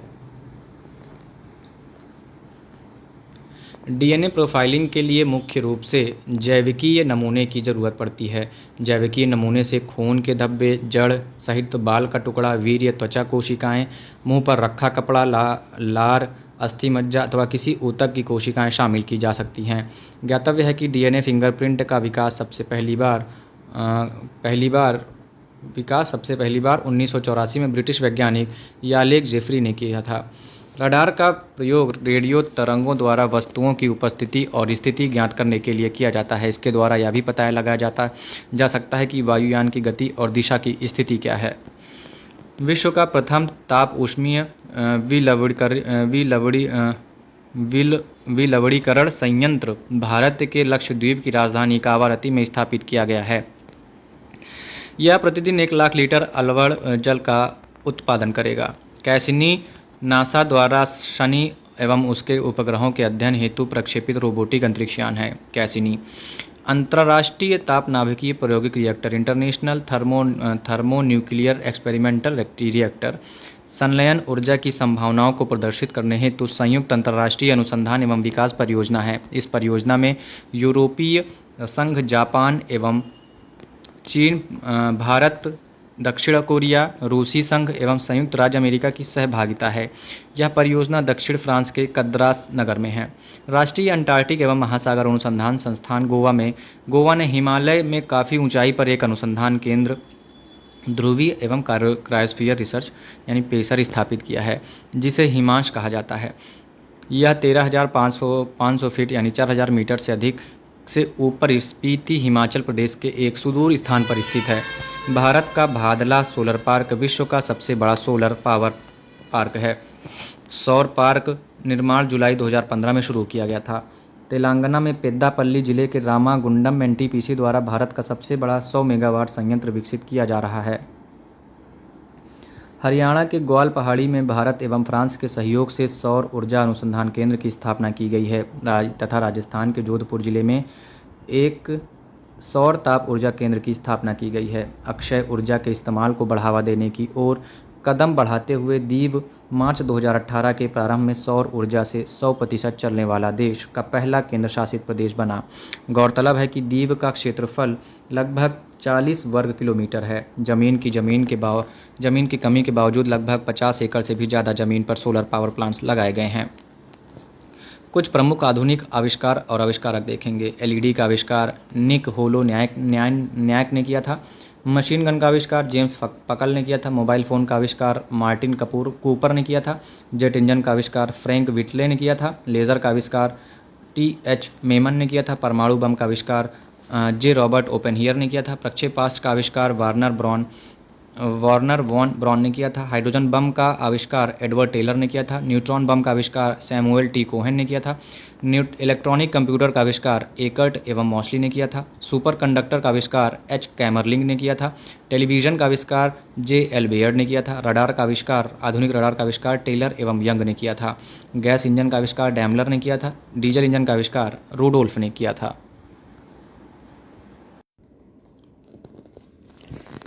चलिए दोस्तों, कुछ प्रमुख संस्थाएं देखेंगे। संस्था है राष्ट्रीय प्रतिरक्षा विज्ञान संस्थान यानी NII। इसका मुख्यालय नई दिल्ली में है। यह जीव विज्ञान में चुनौतीपूर्ण प्रश्नों के समाधान के लिए विभिन्न जांचकर्ताओं को एक साथ लाने वाले अंदाज में वैज्ञानिक कार्यक्रमों का सुधार विस्तार जारी रखा ताकि स्वास्थ्य सेवा में सुधार हो सके, इसकी विशेषता है। राष्ट्रीय कोशिका विज्ञान केंद्र पुणे, इसका मुख्यालय पुणे में है और इसकी मुख्यता है कि इसे केंद्र ने अपने PhD कार्यक्रमों में युवा वैज्ञानिक प्रतिभा और शोधार्थियों को बढ़ावा देने में और संरचनात्मक जीव विज्ञान, स्टेम सेल जीव विज्ञान में अत्याधुनिक अनुसंधान के क्षेत्रों में काम करने में एक नई पहल की है। DNA फिंगरप्रिंटिंग एवं निदान केंद्र हैदराबाद, यह दोस्तों कृषि एवं प्रसंस्कृत उत्पादों को कृषि जींसों के नमूनों की शुद्धता जांचने की सेवा प्रदान करता है। DNA फिंगरप्रिंटिंग एवं निदान केंद्र, इसका मुख्यालय हैदराबाद में है। यह कृषि एवं प्रसंस्कृत उत्पादों को कृषि जींसों के नमूनों की शुद्धता जांचने की सेवा प्रदान करता है। जीव विज्ञान संस्थान, जिसका मुख्यालय भुवनेश्वर में है। इस संस्थान का जोर संक्रामक रोग, जीव विज्ञान, जीन गतिविधियों एवं नियमन तथा ट्रांसलेशन शोध पर है। राष्ट्रीय मस्तिष्क अनुसंधान केंद्र, जिसका मुख्यालय मानेसर में है। यह केंद्र मिर्गी और ब्रेन मैपिंग पर बहुविषयक अनुसंधान और शिक्षण में लगा हुआ है।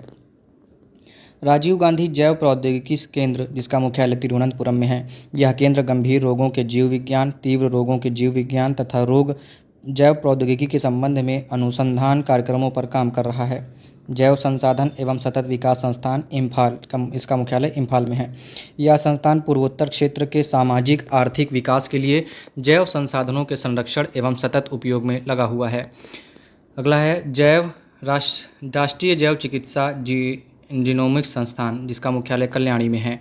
यह संस्थान स्वास्थ्य एवं रोगों के लिए जीनोमिकी में तीव्रता लाने तथा रोगों एवं स्वास्थ्य संबंधी लक्षणों की जानकारी देने वाले जीनोमिक प्रमाण तलाशने में जुटा हुआ है। अगला है क्षेत्रीय जैव प्रौद्योगिकी केंद्र, जिसका मुख्यालय फरीदाबाद में है। यह केंद्र विविध विषयों में विश्व स्तरीय शिक्षा प्रशिक्षण मुहैया करा रहा है। राष्ट्रीय पशु जैव प्रौद्योगिकी संस्थान, जिसका मुख्यालय हैदराबाद में है। इस संस्थान ने संक्रामक रोगों brucellosis, theileriosis, babesiosis, Newcastle disease virus, leptospirosis, toxoplasmosis, mastitis, peste des, petits ruminants, petits ruminants virus यानी पीपीआर तथा फुट एंड माउथ डिजीज पर तथा इन रोगों के निदान व रोकथाम के नए तरीके विकसित करने पर पहल है। राष्ट्रीय कृषि खाद्य जैव प्रौद्योगिकी संस्थान, जिसका मुख्यालय मोहाली में है। यह केंद्र उसी स्थान पर बायोटेक क्लस्टर बनाने के लिए अनुसंधान कार्यक्रमों व प्रौद्योगिकियों में जुटा हुआ है।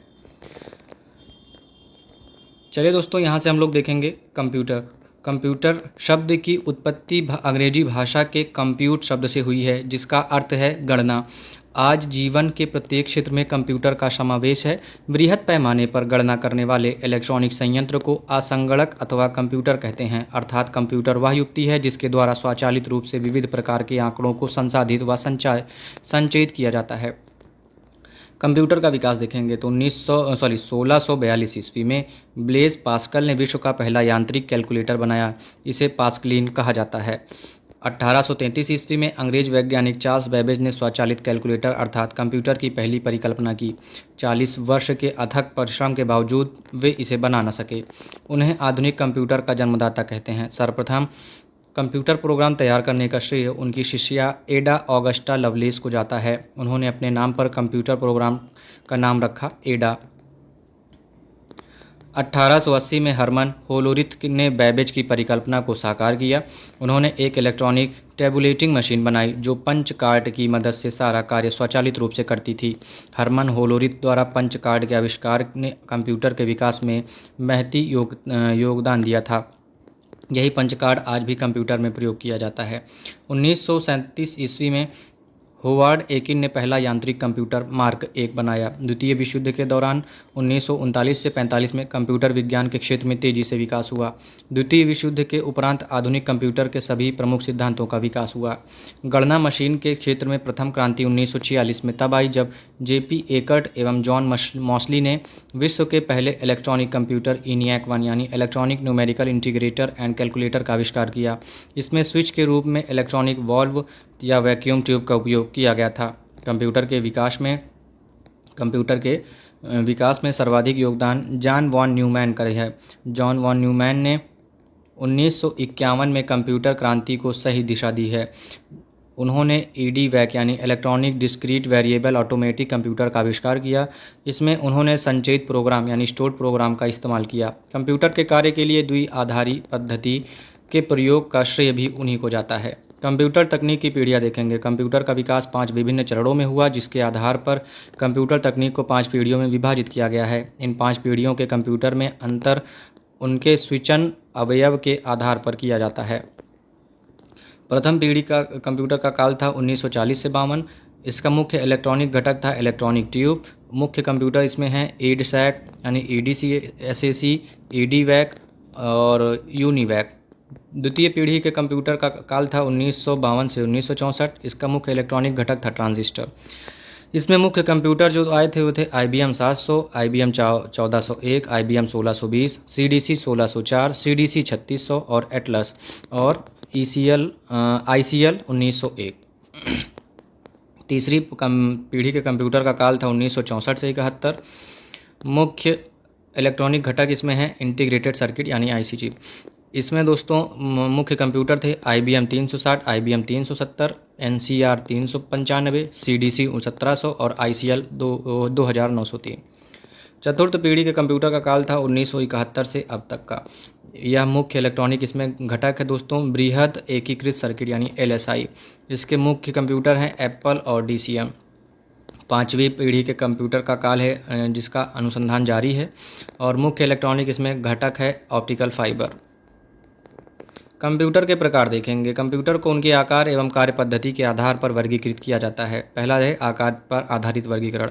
आकार के आधार पर कंप्यूटर 4 प्रकार के होते हैं। पहला है माइक्रो कंप्यूटर। ये वस्तुतः एक ही व्यक्ति द्वारा उपयोग में लाए जाने वाले कंप्यूटर होते हैं, जिसके कारण इस प्रकार के कंप्यूटरों को प्रायः व्यक्तिगत कंप्यूटर या पीसी के नाम से पुकारा जाता है। ऑफिस, घरों में या व्यवसायों में इस प्रकार के कंप्यूटर का प्रयोग किया जाता है। स्टोरेज क्षमता और आंकड़ों की बड़ी मात्रा का रखरखाव करने में अपनी सामर्थ्य के कारण आज इसका व्यापक पैमाने पर उपयोग हो रहा है। दूसरा है मिनी कंप्यूटर। इस प्रकार के कंप्यूटर आकार तथा कार्यक्षमता की दृष्टि से छोटे होते हैं। इन पर एक साथ 20-30 टर्मिनल पर कार्य किया जा सकता है। यह माइक्रो कंप्यूटर से लगभग 5 से 50 गुना अधिक क्षमता वाला होता है। तीसरा आएगा मेन फ्रेम कंप्यूटर। इस प्रकार के कंप्यूटर बड़े आकार के होते हैं और इनका डिज़ाइन स्टील के फ्रेम में लगाकर किया जाता है। इस कंप्यूटर की मेमोरी पीसी तथा मिनी कंप्यूटर से अधिक होती है। इस प्रकार के कंप्यूटरों पर सहभागिता तथा बहु कार्यक्षमता के द्वारा एक साथ अनेक व्यक्ति, कभी कभी 100 से अधिक व्यक्ति अलग अलग टर्मिनलों पर कार्य कर सकते हैं। चौथा आएगा सुपर कंप्यूटर। सुपर कंप्यूटर बहुत अधिक शक्तिशाली होते हैं। ये अत्यंत जटिल संक्रियाओं को भी बहुत अधिक शीघ्र गति से करते हैं। इनकी संग्रहण क्षमता भी अधिक होती है। सुपर कंप्यूटर अभी तक सबसे तेज कार्य करने वाला और सबसे महंगा कंप्यूटर है। सुपर कंप्यूटर की मुख्य विशेषताएं हैं कि इनमें 32 या 64 समानांतर परिपथों में कार्य कर रहे माइक्रो प्रोसेसर की सहायता से प्राप्त सूचनाओं पर एक साथ कार्य किया जा सकता है। इनमें उच्च भंडारण घनत्व वाली चुंबकीय बबल स्मृति या आवेशित युग्म युक्तियों यानी एमबीएम और मैग्नेटिक बबल्स मेमोरीज एमबीएम और चार्ज कपल्ड डिवाइस यानी सीसीडीज का उपयोग किया जाता है, जिसके कारण छोटी सी जगह में सूचनाओं का बृहद भंडार संग्रहित किया जा सकता है। इनके लिए विशिष्ट प्रकार के वातानुकूलन की आवश्यकता पड़ती है। सुपर कंप्यूटर की जरूरत तभी होती है जब अनवरत रूप से बदल रहे अनेक आंकड़ों को समानुक्रमित करना होता है। विश्व में विकसित सुपर कंप्यूटर देखेंगे। नाम है क्रे K1S। तो इसके निर्माण करने वाली संस्था है दोस्तों क्रे के रिसर्च कंपनी यूएसए की है। दूसरा है सुपर कंप्यूटर डीप ब्लू। इसका निर्माण करने वाला संस्थान है आईबीएम यूएसए का। ब्लू जीन्स तीसरा कंप्यूटर है ब्लू जीन्स। निर्माण करने वाली संस्था है आईबीएम यूएसए की। Cosmos super computer Cambridge university UK की है निर्माण करने वाली। भारत में विकसित सुपर कंप्यूटर देखेंगे तो एफएलओ सॉल्वर, यह निर्माण करने वाली संस्था है एनएएल बेंगलोर। दूसरा सुपर कंप्यूटर है पेस, इसको डीआरडीओ ने निर्माण किया था। तीसरा है परम 10,000, इसका निर्माण सीडैक पुणे ने किया था। चौथा है चिप 16, इसका निर्माण सी डॉट बेंगलोर ने किया था। पांचवा है दोस्तों मल्टी माइक्रो, इसका निर्माण आईआईएस बेंगलोर ने किया है। छठा है मैक, इसका निर्माण आईआईटी मुंबई ने किया है। और सातवां है अनुपम, इसका निर्माण बार्क मुंबई ने किया है। सुपर कंप्यूटर का उपयोग कई क्षेत्रों में किया जाता है। मौसम का पूर्वानुमान करने में सुपर कंप्यूटर का प्रयोग किया जाता है। अंतरिक्ष अनुसंधान तथा उपग्रहों के प्रक्षेपण, कंप्यूटरीकृत परमाणु परीक्षण व प्रक्षेपास्त्र परीक्षण सहित बड़े वैज्ञानिक अनुसंधान कार्यों में सुपर कंप्यूटर की सहायता से जटिल आंकड़ों को अनुसंधान कार्यों, जटिल प्रोग्रामों की एक श्रृंखला द्वारा विश्लेषण किया जाता है। पांचवा आएगा क्वांटम कंप्यूटर। कंप्यूटरों के उपर्युक्त प्रकारों के अतिरिक्त क्वांटम कंप्यूटर विकास की अंतिम अवस्था में है। यह सुपर कंप्यूटर से तीव्र गति से और जटिल से जटिल समस्याओं को सेकंडों में हल करने में सक्षम होगा। वैज्ञानिकों का कहना है कि यह क्वांटम कंप्यूटर मानव के मस्तिष्क से भी उन्नत हो सकता है। यह फॉर्मेट के आखिरी प्रमेय जैसी पेचीदा अंतर्राष्ट्रीय गणितीय समस्या जिसे हल करने में 300 साल लगते हैं उसको भी हल करने में सक्षम होगा। गणित की सबसे प्रसिद्ध अनसुलझी समस्या रीमैन्स हाइपोथेसिस को भी क्वांटम कंप्यूटर कुछ समय में ही हल कर सकेगा। क्वांटम कंप्यूटर द्वारा सभी प्रकार के पेचीदा समस्याओं को हल करने के लिए क्वांटम मैकेनिक्स जैसे भौतिकी के गूढ़ क्षेत्रों का प्रयोग किया जाएगा। क्वांटम कंप्यूटर में बाइनरी बिट के स्थान पर क्यू बिट का प्रयोग किया जाएगा, जो 0 और 1 का एक अध्यारोपण होगा। केबी होता है किलोबाइट और 1 केबी बराबर होता है 1024 बाइट। एमबी होता है मेगाबाइट, 1 एमबी बराबर 1024 किलोबाइट होता है। जीबी होता है गीगाबाइट, 1 जीबी बराबर 1024 एमबी होती है। मिप्स होती है मेगा इंस्ट्रक्शन पर सेकेंड। एमएफएलओपीएस होता है मेगा फ्लोटिंग ऑपरेशंस पर सेकेंड। डिजिटल जानकारी के लिए माप की सबसे छोटी इकाई से सबसे बड़ी इकाई का क्रम है bit, byte, kilobyte, megabyte, gigabyte और फिर टेराबाइट।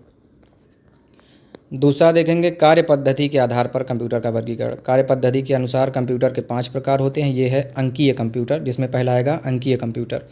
रोज़मर्रा की भाषा में जब हम कंप्यूटर शब्द का उच्चारण करते हैं तो इसका सीधा अर्थ होता है अंकीय कंप्यूटर। ये कंप्यूटर सभी प्रकार की सूचनाओं को द्विआधारी पद्धति में बदलकर अपना कार्य करते हैं। ये सभी प्रकार की गणनाएं गिनकर करते हैं। ये बहुत अधिक क्षमता से कार्य कर सकते हैं, लेकिन विशेषता यह होती है कि इनकी गणना अत्यंत शुद्ध होती है। इसमें किसी भी प्रकार की संक्रियाएँ की जा सकती हैं। दूसरा आएगा अनुरूप कंप्यूटर।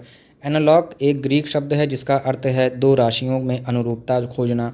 एनालॉग कंप्यूटर में किसी भौतिक विधि या राशि को इलेक्ट्रॉनिक परिपथों की सहायता से विद्युत संकेतों में अनुरूपित किया जाता है। जिस प्रकार अंकीय कंप्यूटर राशियों को गिनकर कार्य करता है, उसी प्रकार अनुरूप कंप्यूटर मापकर व नापकर अपना कार्य करता है। इन कंप्यूटरों की मदद से की गई गणनाओं की यथार्थता बहुत शुद्ध नहीं होती, फिर भी 99% शुद्धता प्राप्त की जा सकती है। तीसरा आएगा संकर कंप्यूटर। इस प्रकार के कंप्यूटर में अंकीय एवं अनुरूप दोनों कंप्यूटरों की विशेषताओं का फ़ायदा उठाया जाता है। इनका उपयोग स्वचालित उपकरणों में बहुतायत में से किया जाता है। इस प्रकार का एक उपकरण रोबोट है, जिसकी सहायता से आजकल कई कार्य स्वचालित रूप में किए जा रहे हैं। चौथा है प्रकाशीय कंप्यूटर। पंचम पीढ़ी के कंप्यूटरों के विकास क्रम में इस प्रकार के कंप्यूटर बनाए जा रहे हैं जिनमें एक अवयव को दूसरे से जोड़ने का कार्य ऑप्टिकल फाइबर के तंतु से किया गया है एवं गणना अवयव प्रकाशीय पद्धति पर बनाए गए हैं। पांचवा आएगा एटॉमिक कंप्यूटर। कार्नेगी विश्वविद्यालय में ऐसी परमाणविक कंप्यूटर पर अनुसंधान कार्य जारी है जो कि किसी खास प्रोटॉन परमाणुओं को एकीकृत परिपथ में बदल दे और कंप्यूटर को इतनी अधिक स्मृति क्षमता प्रदान कर दे कि ऐसा कंप्यूटर आज के कंप्यूटर से 10,000 गुना क्षमता वाला हो जाए। कंप्यूटर की 4 मुख्य इकाइयां होती हैं। पहला निवेश इकाई, दूसरा केंद्रीय संसाधन इकाई, तीसरा बाह्य स्मृति इकाई और चौथा है निर्गम इकाई यानी आउटपुट यूनिट। डेटा को कंप्यूटर में इनपुट यूनिट के द्वारा प्रविष्ट किया जाता है। सेंट्रल प्रोसेसिंग यूनिट द्वारा आवश्यकता अनुसार एक्सटर्नल मेमोरी यूनिट के सहयोग से डेटा को व्यवस्थित तथा संसाधित किया जाता है और अंत में आउटपुट यूनिट द्वारा उन्हें डेटा या इन्फॉर्मेशन के रूप में निर्गमित किया जाता है। सीपीयू को कंप्यूटर का मस्तिष्क कहा जाता है। सीपीयू को माइक्रो प्रोसेसर भी कहा जाता है। माइक्रो प्रोसेसर का आविष्कार रॉबर्ट नोयस एवं गॉर्डन मूर ने 1971 में किया था। कंप्यूटर की इकाइयाँ आएंगी। इनपुट यूनिट आएगा जैसे keyboard, mouse, scanner, punch card, disk आदि आएगा। और सेंट्रल प्रोसेसिंग यूनिट आएगा और एक्सटर्नल मेमोरी यूनिट आएगा। फिर आउटपुट यूनिट आएगा। आउटपुट यूनिट में स्क्रीन, प्रिंटिंग, डिस्क आदि आएंगे। सेंट्रल प्रोसेसिंग यूनिट में आएगा दोस्तों सीएमयू यानी सेंट्रल मेमोरी यूनिट और सीयू यानी कंट्रोल यूनिट और फिर अर्थमेटिक लॉजिकल यूनिट यानी एएलयू। कंप्यूटर के कार्य देखेंगे तो कंप्यूटर के प्रमुख तकनीकी कार्य 4 प्रकार के होते हैं। पहला आंकड़ों का संकलन या निवेशन, दूसरा आंकड़ों का संचयन, तीसरा आंकड़ों का संसाधन और चौथा आंकड़ों या पर्याप्त जानकारी को निर्गमन या पुनर्निर्गमन। आंकड़े लिखित, मुद्रित, श्रव्य, दृश्य, रेखांकित या फिर यांत्रिक चेष्टाओं के रूप में ही हो सकते हैं। अगला आएगा हार्डवेयर। कंप्यूटर और उससे संलग्न सभी यंत्रों और उपकरणों को हार्डवेयर कहा जाता है। इसके अंतर्गत केंद्रीय संसाधन एकक, आंतरिक स्मृति, बाह्य स्मृति, निवेश व निर्गम एकक आदि आते हैं। सॉफ्टवेयर आएगा। सॉफ्टवेयर कंप्यूटर के संचालन के लिए निर्मित प्रोग्रामों को सॉफ्टवेयर कहा जाता है। कंप्यूटर की भाषाएं आएंगी। Language of computer. तो कंप्यूटर की भाषा को निम्न 3 वर्गों में बांटा जा सकता है। पहला मशीनी कोड भाषा, दूसरा असेंबली कोड भाषा, तीसरा उच्च स्तरीय भाषाएं। पहला कंप्यूटर भाषा प्लेन कैलकुलेट थी। पहली भाषा देखेंगे मशीनी कोड भाषा। इस भाषा में प्रत्येक आदेश के 2 भाग होते हैं, आदेश कोड तथा स्थिति कोड। इन दोनों को 0 से 1 के क्रम में समूहित कर व्यक्त किया जाता है। कंप्यूटर के आरंभिक दिनों में प्रोग्रामर द्वारा कंप्यूटर को आदेश देने के लिए 0 से 1 के विभिन्न क्रमों का भी प्रयोग किया जाता था। यह भाषा समयग्राही थी, जिसके कारण असेंबली व उच्च स्तरीय भाषाओं का प्रयोग किया जाने लगा। दूसरा आएगा असेंबली भाषा।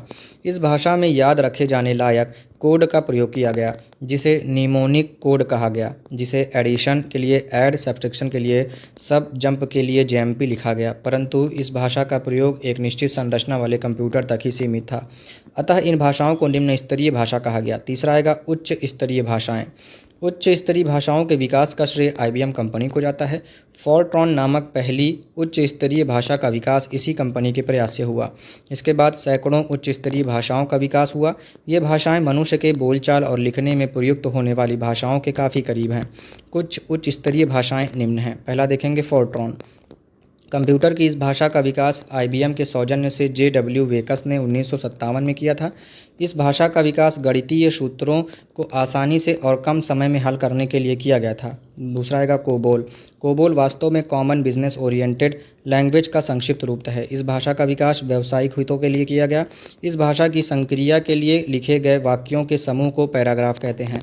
सभी पैराग्राफ मिलकर एक सेक्शन बनाते हैं और सभी सेक्शन से मिलकर डिवीज़न बनता है। तीसरा आएगा बेसिक। यह अंग्रेजी के शब्दों beginners all purpose symbolic instruction code का संक्षिप्त रूपांतर है। इस भाषा में प्रोग्राम में निहित आदेश के किसी निश्चित भाग को निष्पादित किया जा सकता है, जबकि इससे पहले की भाषाओं में पूरे प्रोग्राम को कंप्यूटर में डालना होता था। प्रोग्राम के ठीक होने पर आगे का कार्य निष्पादित होते थे। अगला आएगा एल्गोल यानी ALGOL। यह अंग्रेजी के एल्गोरिदम लैंग्वेज का संक्षिप्त रूप है। इसका निर्माण जटिल बीजगणितीय गणनाओं में प्रयोग हेतु बनाया गया था। पास्कल। यह एल्गोल का परिवर्धित रूप है। इसमें सभी चरों को परिभाषित किया गया है, जिसके कारण यह एल्गोल और बेसिक से भिन्न है। अगला आएगा कोमोल। यह कॉमन एल्गोरिदम लैंग्वेज का संक्षिप्त रूप है। इस भाषा का प्रयोग माध्यमिक स्तर के छात्रों के लिए किया जाता है।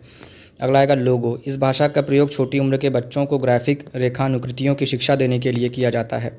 अगला आएगा प्रोलॉग। यह अंग्रेजी शब्द प्रोग्रामिंग इन लॉजिक का संक्षिप्त रूप है। इस भाषा का विकास 1973 ईस्वी में फ्रांस में किया गया था। इसका विकास कृत्रिम बुद्धि के कार्यों के लिए किया गया है जो तार्किक प्रोग्रामिंग में सक्षम है। अगला आएगा फोर्थ। इस भाषा का आविष्कार चार्ल्स मूरे ने किया था। इसका उपयोग कंप्यूटर के सभी प्रकार के कार्यों में होता है। इन सभी उच्च स्तरीय भाषाओं में एक समानता है कि लगभग सभी में अंग्रेजी के वर्णों ABCD आदि एवं इंडो अरेबियन अंकों 0 1 2 3 आदि का प्रयोग किया जाता है। नोट है, पायलट, C++, लिस्प, यूनिक्स एवं सोनोबॉल कुछ अन्य उच्च स्तरीय भाषा है। देखेंगे कंप्यूटर वायरस क्या होते हैं। कंप्यूटर वायरस एक प्रकार का इलेक्ट्रॉनिक कोड है जिसका उपयोग कंप्यूटर में समाहित सूचनाओं को समाप्त करने के लिए होता है। इसे कंप्यूटर प्रोग्राम में किसी टेलीफोन लाइन से दुर्भावनावश प्रेषित किया जा सकता है। इस कोड से गलत सूचनाएं मिल सकती हैं, एकत्रित जानकारी नष्ट हो सकती है तथा यदि कोई कंप्यूटर किसी नेटवर्क से जुड़ा है तो इलेक्ट्रॉनिक रूप से जुड़े होने के कारण यह वायरस संपूर्ण नेटवर्क को प्रभावित कर सकता है। फ्लॉपी के आदान प्रदान से भी वायरस के फैलने का डर रहता है। ये महीनों सालों तक बिना पहचाने गए ही कंप्यूटर में पड़े रह सकते हैं और उसे क्षति पहुँचा सकते हैं। इनकी रोकथाम के लिए इलेक्ट्रॉनिक सुरक्षा व्यवस्था विकसित की गई है। कुछ मुख्य वायरस कंप्यूटर वायरस हैं। Michelangelo, dark Avenger, kilo Philip, सी ब्रेन, ब्लडी, चेंजमूंगू एवं देसी। भारत में पाया गया प्रथम कंप्यूटर वायरस सी ब्रेन है जो चेन्नई में 1988 में प्रकट हुआ था। अगला देखेंगे नेटवर्क। नेटवर्क क्या होता है। नेटवर्क आपस में एक दूसरे से जुड़े कंप्यूटरों का समूह है जो एक दूसरे के संचार स्थापित तथा सूचनाओं संसाधनों को साझा इस्तेमाल करने में सक्षम होते हैं, जैसे प्रिंटर इत्यादि। किसी भी नेटवर्क को स्थापित करने के लिए प्रेषक, प्राप्तकर्ता, माध्यम और प्रोटोकॉल की आवश्यकता होती है। विश्व का प्रथम कंप्यूटर नेटवर्क ARPANET है। प्रोटोकॉल क्या है। तो प्रोटोकॉल किसी भी नेटवर्क में विशेष नियमों तथा मानकों का समूह है जिसके नियमानुसार डेटा स्थानांतरण तथा आपस में एक दूसरे कंप्यूटरों को जोड़ा जाता है। दूसरा आएगा नोड्स। किसी नेटवर्क में नोड एक कनेक्शन पॉइंट है जहां डेटा ट्रांसमिशन का अंत होता है या वहां से पुनः डेटा का वितरण होता है, उसे नोड कहते हैं। सर्वर क्या है। तो सर्वर मुख्य कंप्यूटर है जो नेटवर्क से जुड़े दूसरे कंप्यूटरों को रिसोर्सेज प्रदान करते हैं। यह नेटवर्क में सबसे महत्वपूर्ण तथा शक्तिशाली कंप्यूटर है। सर्वर एक सेंट्रल कंप्यूटर है जो बहुत सारे PCs, वर्क स्टेशंस और अन्य कंप्यूटरों के लिए डाटा और प्रोग्रामों के संग्रह को होल्ड करता है। अगला आएगा टर्मिनल। टर्मिनल क्या है। तो यह मेन फ्रेम या सुपर कंप्यूटर के संसाधनों को साझा इस्तेमाल के लिए उपयोग होता है। फिर आएगा डंब टर्मिनल। यह नगण्य इंटेलिजेंस वाला कंप्यूटर है। नेटवर्क के लिए आवश्यक उपकरण देखेंगे, नेटवर्किंग डिवाइसेस देखेंगे। नेटवर्क के लिए स्थापित करने के लिए प्रमुख उपकरण हैं रिपीटर्स, हब, स्विच, राउटर्स और गेटवे। नेटवर्क के प्रकार देखेंगे तो पहले आएगा लोकल एरिया नेटवर्क या फिर स्थानीय क्षेत्र नेटवर्क। यह एक कंप्यूटर नेटवर्क है जिसके अंदर छोटे भौगोलिक क्षेत्र जैसे घर, ऑफिस, भवनों का एक छोटा समूह या हवाई अड्डा आदि में कंप्यूटर नेटवर्क है। वर्तमान लैन ईथरनेट तकनीकी पर आधारित है। इस नेटवर्क का आकार छोटा लेकिन डेटा संचारण की गति तीव्र होती है। फिर आएगा वाइड एरिया नेटवर्क यानी वैन, व्यापक क्षेत्र नेटवर्क। इस नेटवर्क में कंप्यूटर आपस में लीज्ड लाइन या स्विच्ड सर्किट के द्वारा जुड़े रहते हैं। यह नेटवर्क व्यापक भौगोलिक क्षेत्र, देश, महादेश में फैला नेटवर्क का जाल है। इंटरनेट इसका अच्छा उदाहरण है। भारत में सीएमसी द्वारा विकसित इंडोनेट वैन का एक उदाहरण है। बैंकों द्वारा प्रदत्त एटीएम सुविधा वाइड एरिया नेटवर्क का उदाहरण है। तीसरा आएगा मेट्रोपॉलिटन एरिया नेटवर्क यानी कि मैन। मैन दो या दो से अधिक लोकल एरिया नेटवर्क को जोड़ता है। यह शहर की सीमाओं के भीतर स्थित कंप्यूटरों का नेटवर्क है। राउटर, स्विच और हब्स मिलकर एक मैन का निर्माण करते हैं। कैंपस एरिया नेटवर्क क्या होता है? कैन कैन सीमित भौगोलिक क्षेत्र में लैन के जुड़ने से निर्मित कंप्यूटर नेटवर्क है। इसमें प्रयोग होने वाले नेटवर्किंग है इक्विपमेंट हैं राउटर, स्विच, ऑप्टिकल फाइबर इत्यादि कैंपस ओनर के द्वारा ओन्ड होता है। फिर आएगा नेटवर्क टोपोलॉजी क्या होता है? तो नेटवर्क टोपोलॉजी विभिन्न नोड्स या टर्मिनलों को आपस से जोड़ने का तरीका है या विभिन्न नोड्स के बीच भौतिक संरचना को दर्शाता है। नेटवर्क टोपोलॉजी के प्रकार देखेंगे तो पहला आएगा मेश नेटवर्क। यह नेटवर्क उच्च ट्रैफिक स्थिति में मार्ग को ध्यान में रखकर उपयोग किया जाता है। इससे किसी भी स्रोत से कई मार्गों से संदेश भेजा जा सकता है। पूर्णतः इंटरकनेक्टेड मेश नेटवर्क खर्चीला है क्योंकि इसमें ज़्यादा केबल तथा हर नोड में इंटेलिजेंस की आवश्यकता होती है। इस नेटवर्क में उच्च सुरक्षा अनुप्रयोग में डेटा प्रेषित किया जाता है। अगला आएगा स्टार नेटवर्क। इस नेटवर्क में एक केंद्रीय नोड होता है जो इंटेलिजेंस से युक्त होता है। बाकी नोड्स इससे जुड़े रहते हैं। इस केंद्रीय नोड को हब कहते हैं। कोई एक केबल में कोई कठिनाई आने पर एक ही नोड विफल होता है, परंतु अगर हब में कोई कठिनाई आती है तो सारा नेटवर्क विफल हो जाता है। फिर तीसरा आएगा रिंग नेटवर्क।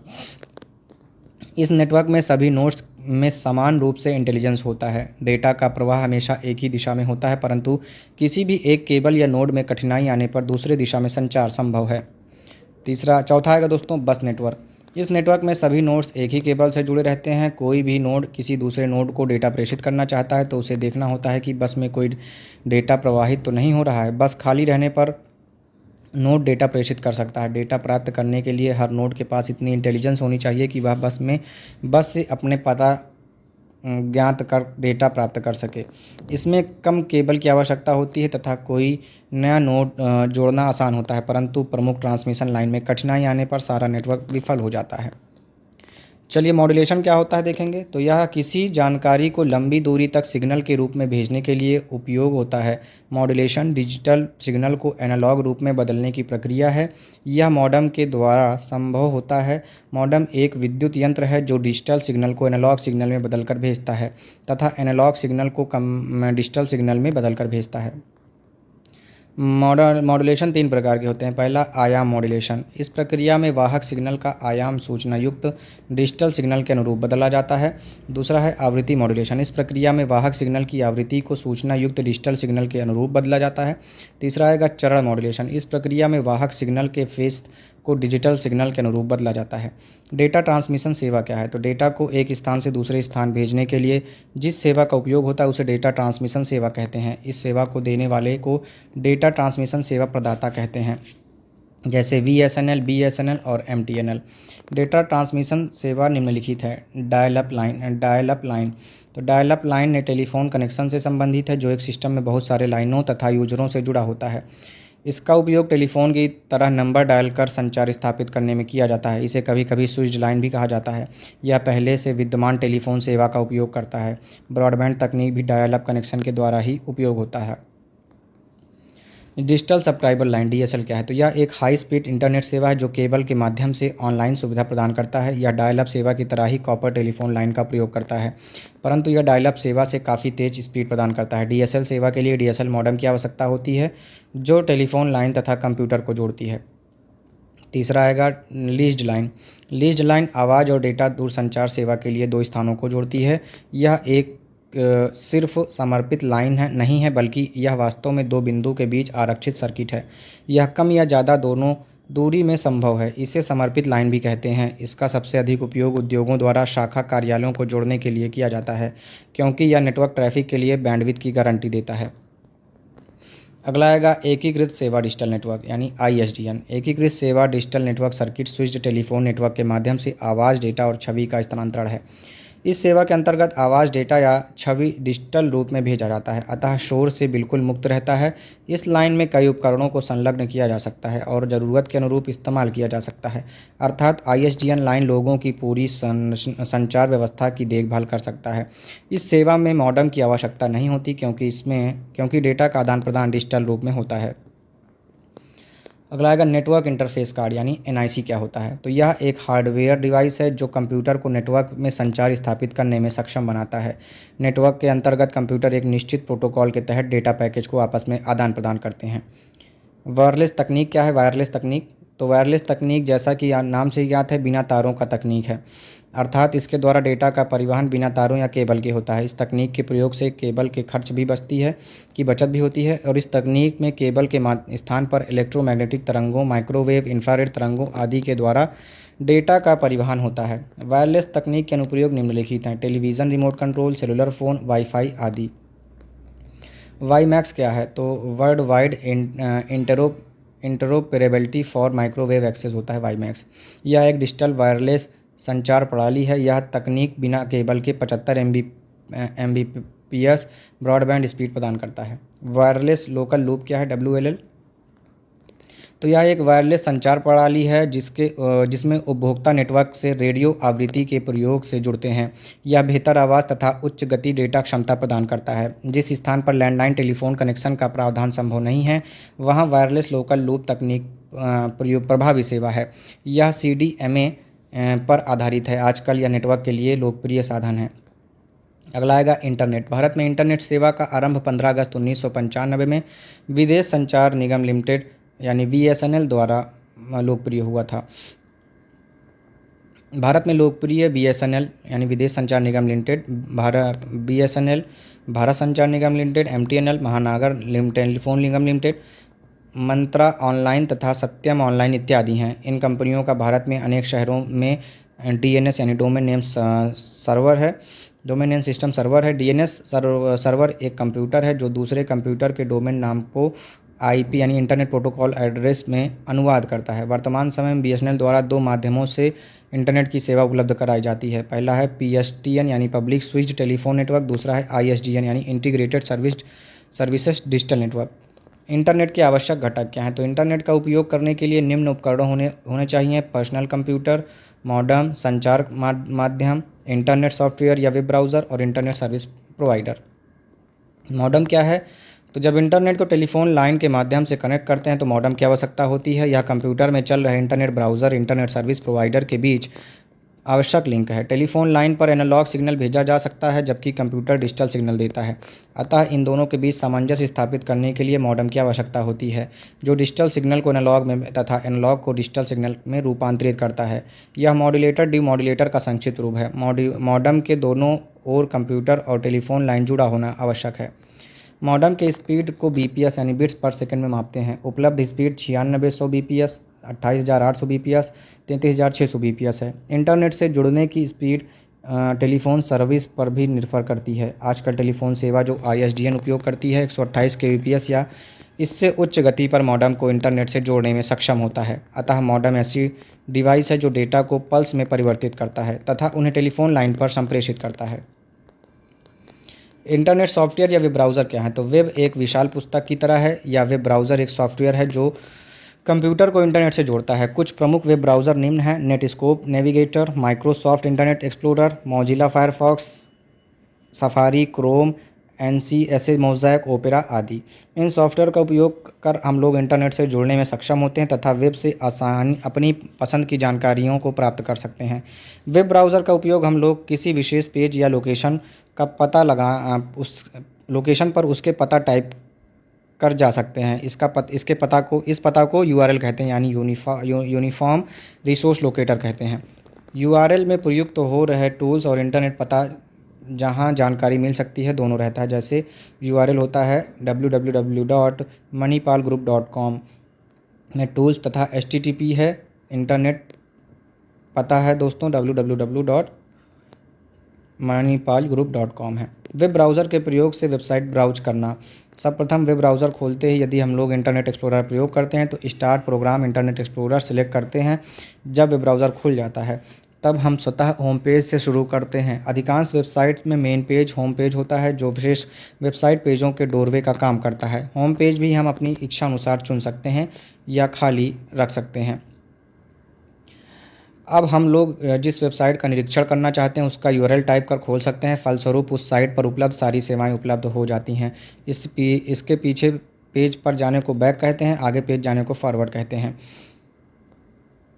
परंतु ये बटन इन पेजों को हम खोल चुके हैं तो इनके बीच ही काम करता है। टूल बार के होम बटन पर क्लिक कर किसी भी वक्त होम पेज पर जा सकते हैं या दूसरा यूआरएल टाइप कर वेब पेज खोल सकते हैं। वेबसाइट वेब पेजों, चित्र, ध्वनि और एनिमेशन आदि का समूह है। या किसी भी वेबसाइट का नाम www से आरंभ होता है। जिस साइट का हम प्रायः उपयोग करते हैं उसे यूआरएल को बुकमार्क कर लेते हैं। इंटरनेट संबंधित शब्दावली क्या है? तो यूआरएल क्या होता है? Uniform resource locator.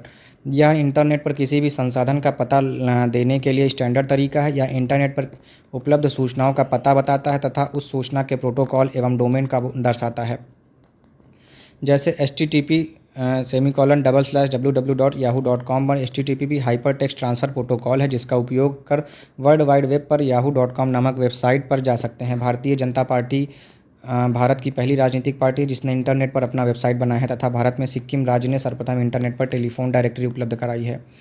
TCP/IP क्या है? ट्रांसमिशन कंट्रोल प्रोटोकॉल या इंटरनेट प्रोटोकॉल क्या है? तो यह नियमों का एक समूह है जो इंटरनेट कैसे कार्य करता है और यह निर्णय करता है। यह दो कंप्यूटर के बीच सूचना स्थानांतरण और संचार को संभव करता है। तीसरा अपलोड क्या है? तो एक स्थानीय कंप्यूटर से दूर स्थित कंप्यूटर पर डेटा स्थानांतरण की प्रक्रिया अपलोड है। जब हम अपने कंप्यूटर से इंटरनेट पर दूसरे कंप्यूटर को उपयोग करने के लिए फ़ाइल की प्रतिलिपि डालते हैं तो उस फाइल को अपलोड कर रहे होते हैं। चौथा डाउनलोड क्या है? तो एक दूर स्थित कंप्यूटर या सर्वर से एक स्थानीय कंप्यूटर के लिए डेटा हस्तांतरण की प्रक्रिया, अर्थात जब हम अपने कंप्यूटर में इंटरनेट के प्रयोग से दूसरे कंप्यूटर या सर्वर से फाइल की प्रतिलिपि डाल रहे हैं तो उसे डाउनलोड कहते हैं। गेटवे क्या है? तो यह संचार यंत्र या प्रोग्राम है जो दो भिन्न प्रोटोकॉल वाले नेटवर्क के बीच डेटा संप्रेषित करता है। IP एड्रेस क्या है? तो IP address 32 bit numeric format 4 संख्याओं का एक समूह है जो डॉट से अलग किया जाता है, जिसका एक भाग नेटवर्क पता होता है, दूसरा भाग नोड पता होता है। नेटवर्क से जुड़े प्रत्येक नोड का IP एड्रेस खास तथा अलग अलग होता है। उदाहरण के लिए IP एड्रेस 202.54.15.178 में 202.54 नेटवर्क एड्रेस है, 15.178 नोड एड्रेस है। HTTP क्या है? तो हाइपर टेक्स्ट ट्रांसफ़र प्रोटोकॉल है। यह इंटरनेट पर प्रयुक्त एप्लीकेशन स्तर का प्रोटोकॉल है जो वेब पेज के प्रसारण का निर्धारित करता है। स्पैम क्या होता है? तो स्पैम इंटरनेट पर लोगों को संदेश या विज्ञापन बार बार भेजना जिसका उन्होंने अनुरोध नहीं किया है, अर्थात अवांछित संदेश या विज्ञापन लोगों के ईमेल बॉक्स में भेजना स्पैम कहलाता है या अनसॉलिसिटेड तथा जंक ईमेल कहलाता है। डोमेन नाम क्या है? तो डोमेन नाम एक विशेष नाम है जो इंटरनेट साइट की पहचान बताता है। किसी इंटरनेट वेबसाइट का यूआरएल अंत में डॉट के बाद के नाम को डोमेन कहते हैं, जैसे www.yahoo.com। तो .com डोमेन नेम है, यह किसी संस्था या देश को इंगित करता है।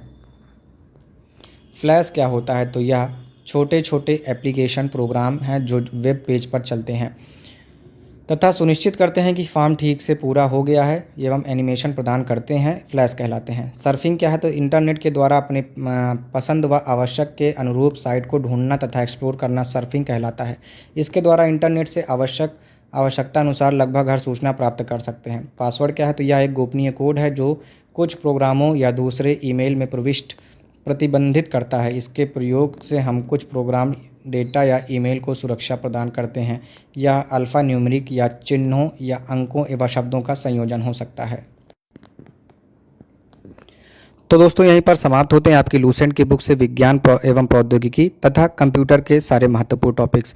उम्मीद है दोस्तों वीडियो आप सभी ने पूरी देखी होगी और वीडियो आप सभी को पसंद भी आई होगी। दोस्तों अगर वीडियो पसंद आई हो तो लाइक करके शेयर जरूर करिएगा। इस चैनल पर नए हो तो चैनल को सब्सक्राइब करके नोटिफिकेशन बिल दबाना मत भूलिएगा ताकि ऐसी और बेहतरीन वीडियोज़ का नोटिफिकेशन आप सभी को समय पर प्राप्त हो सके।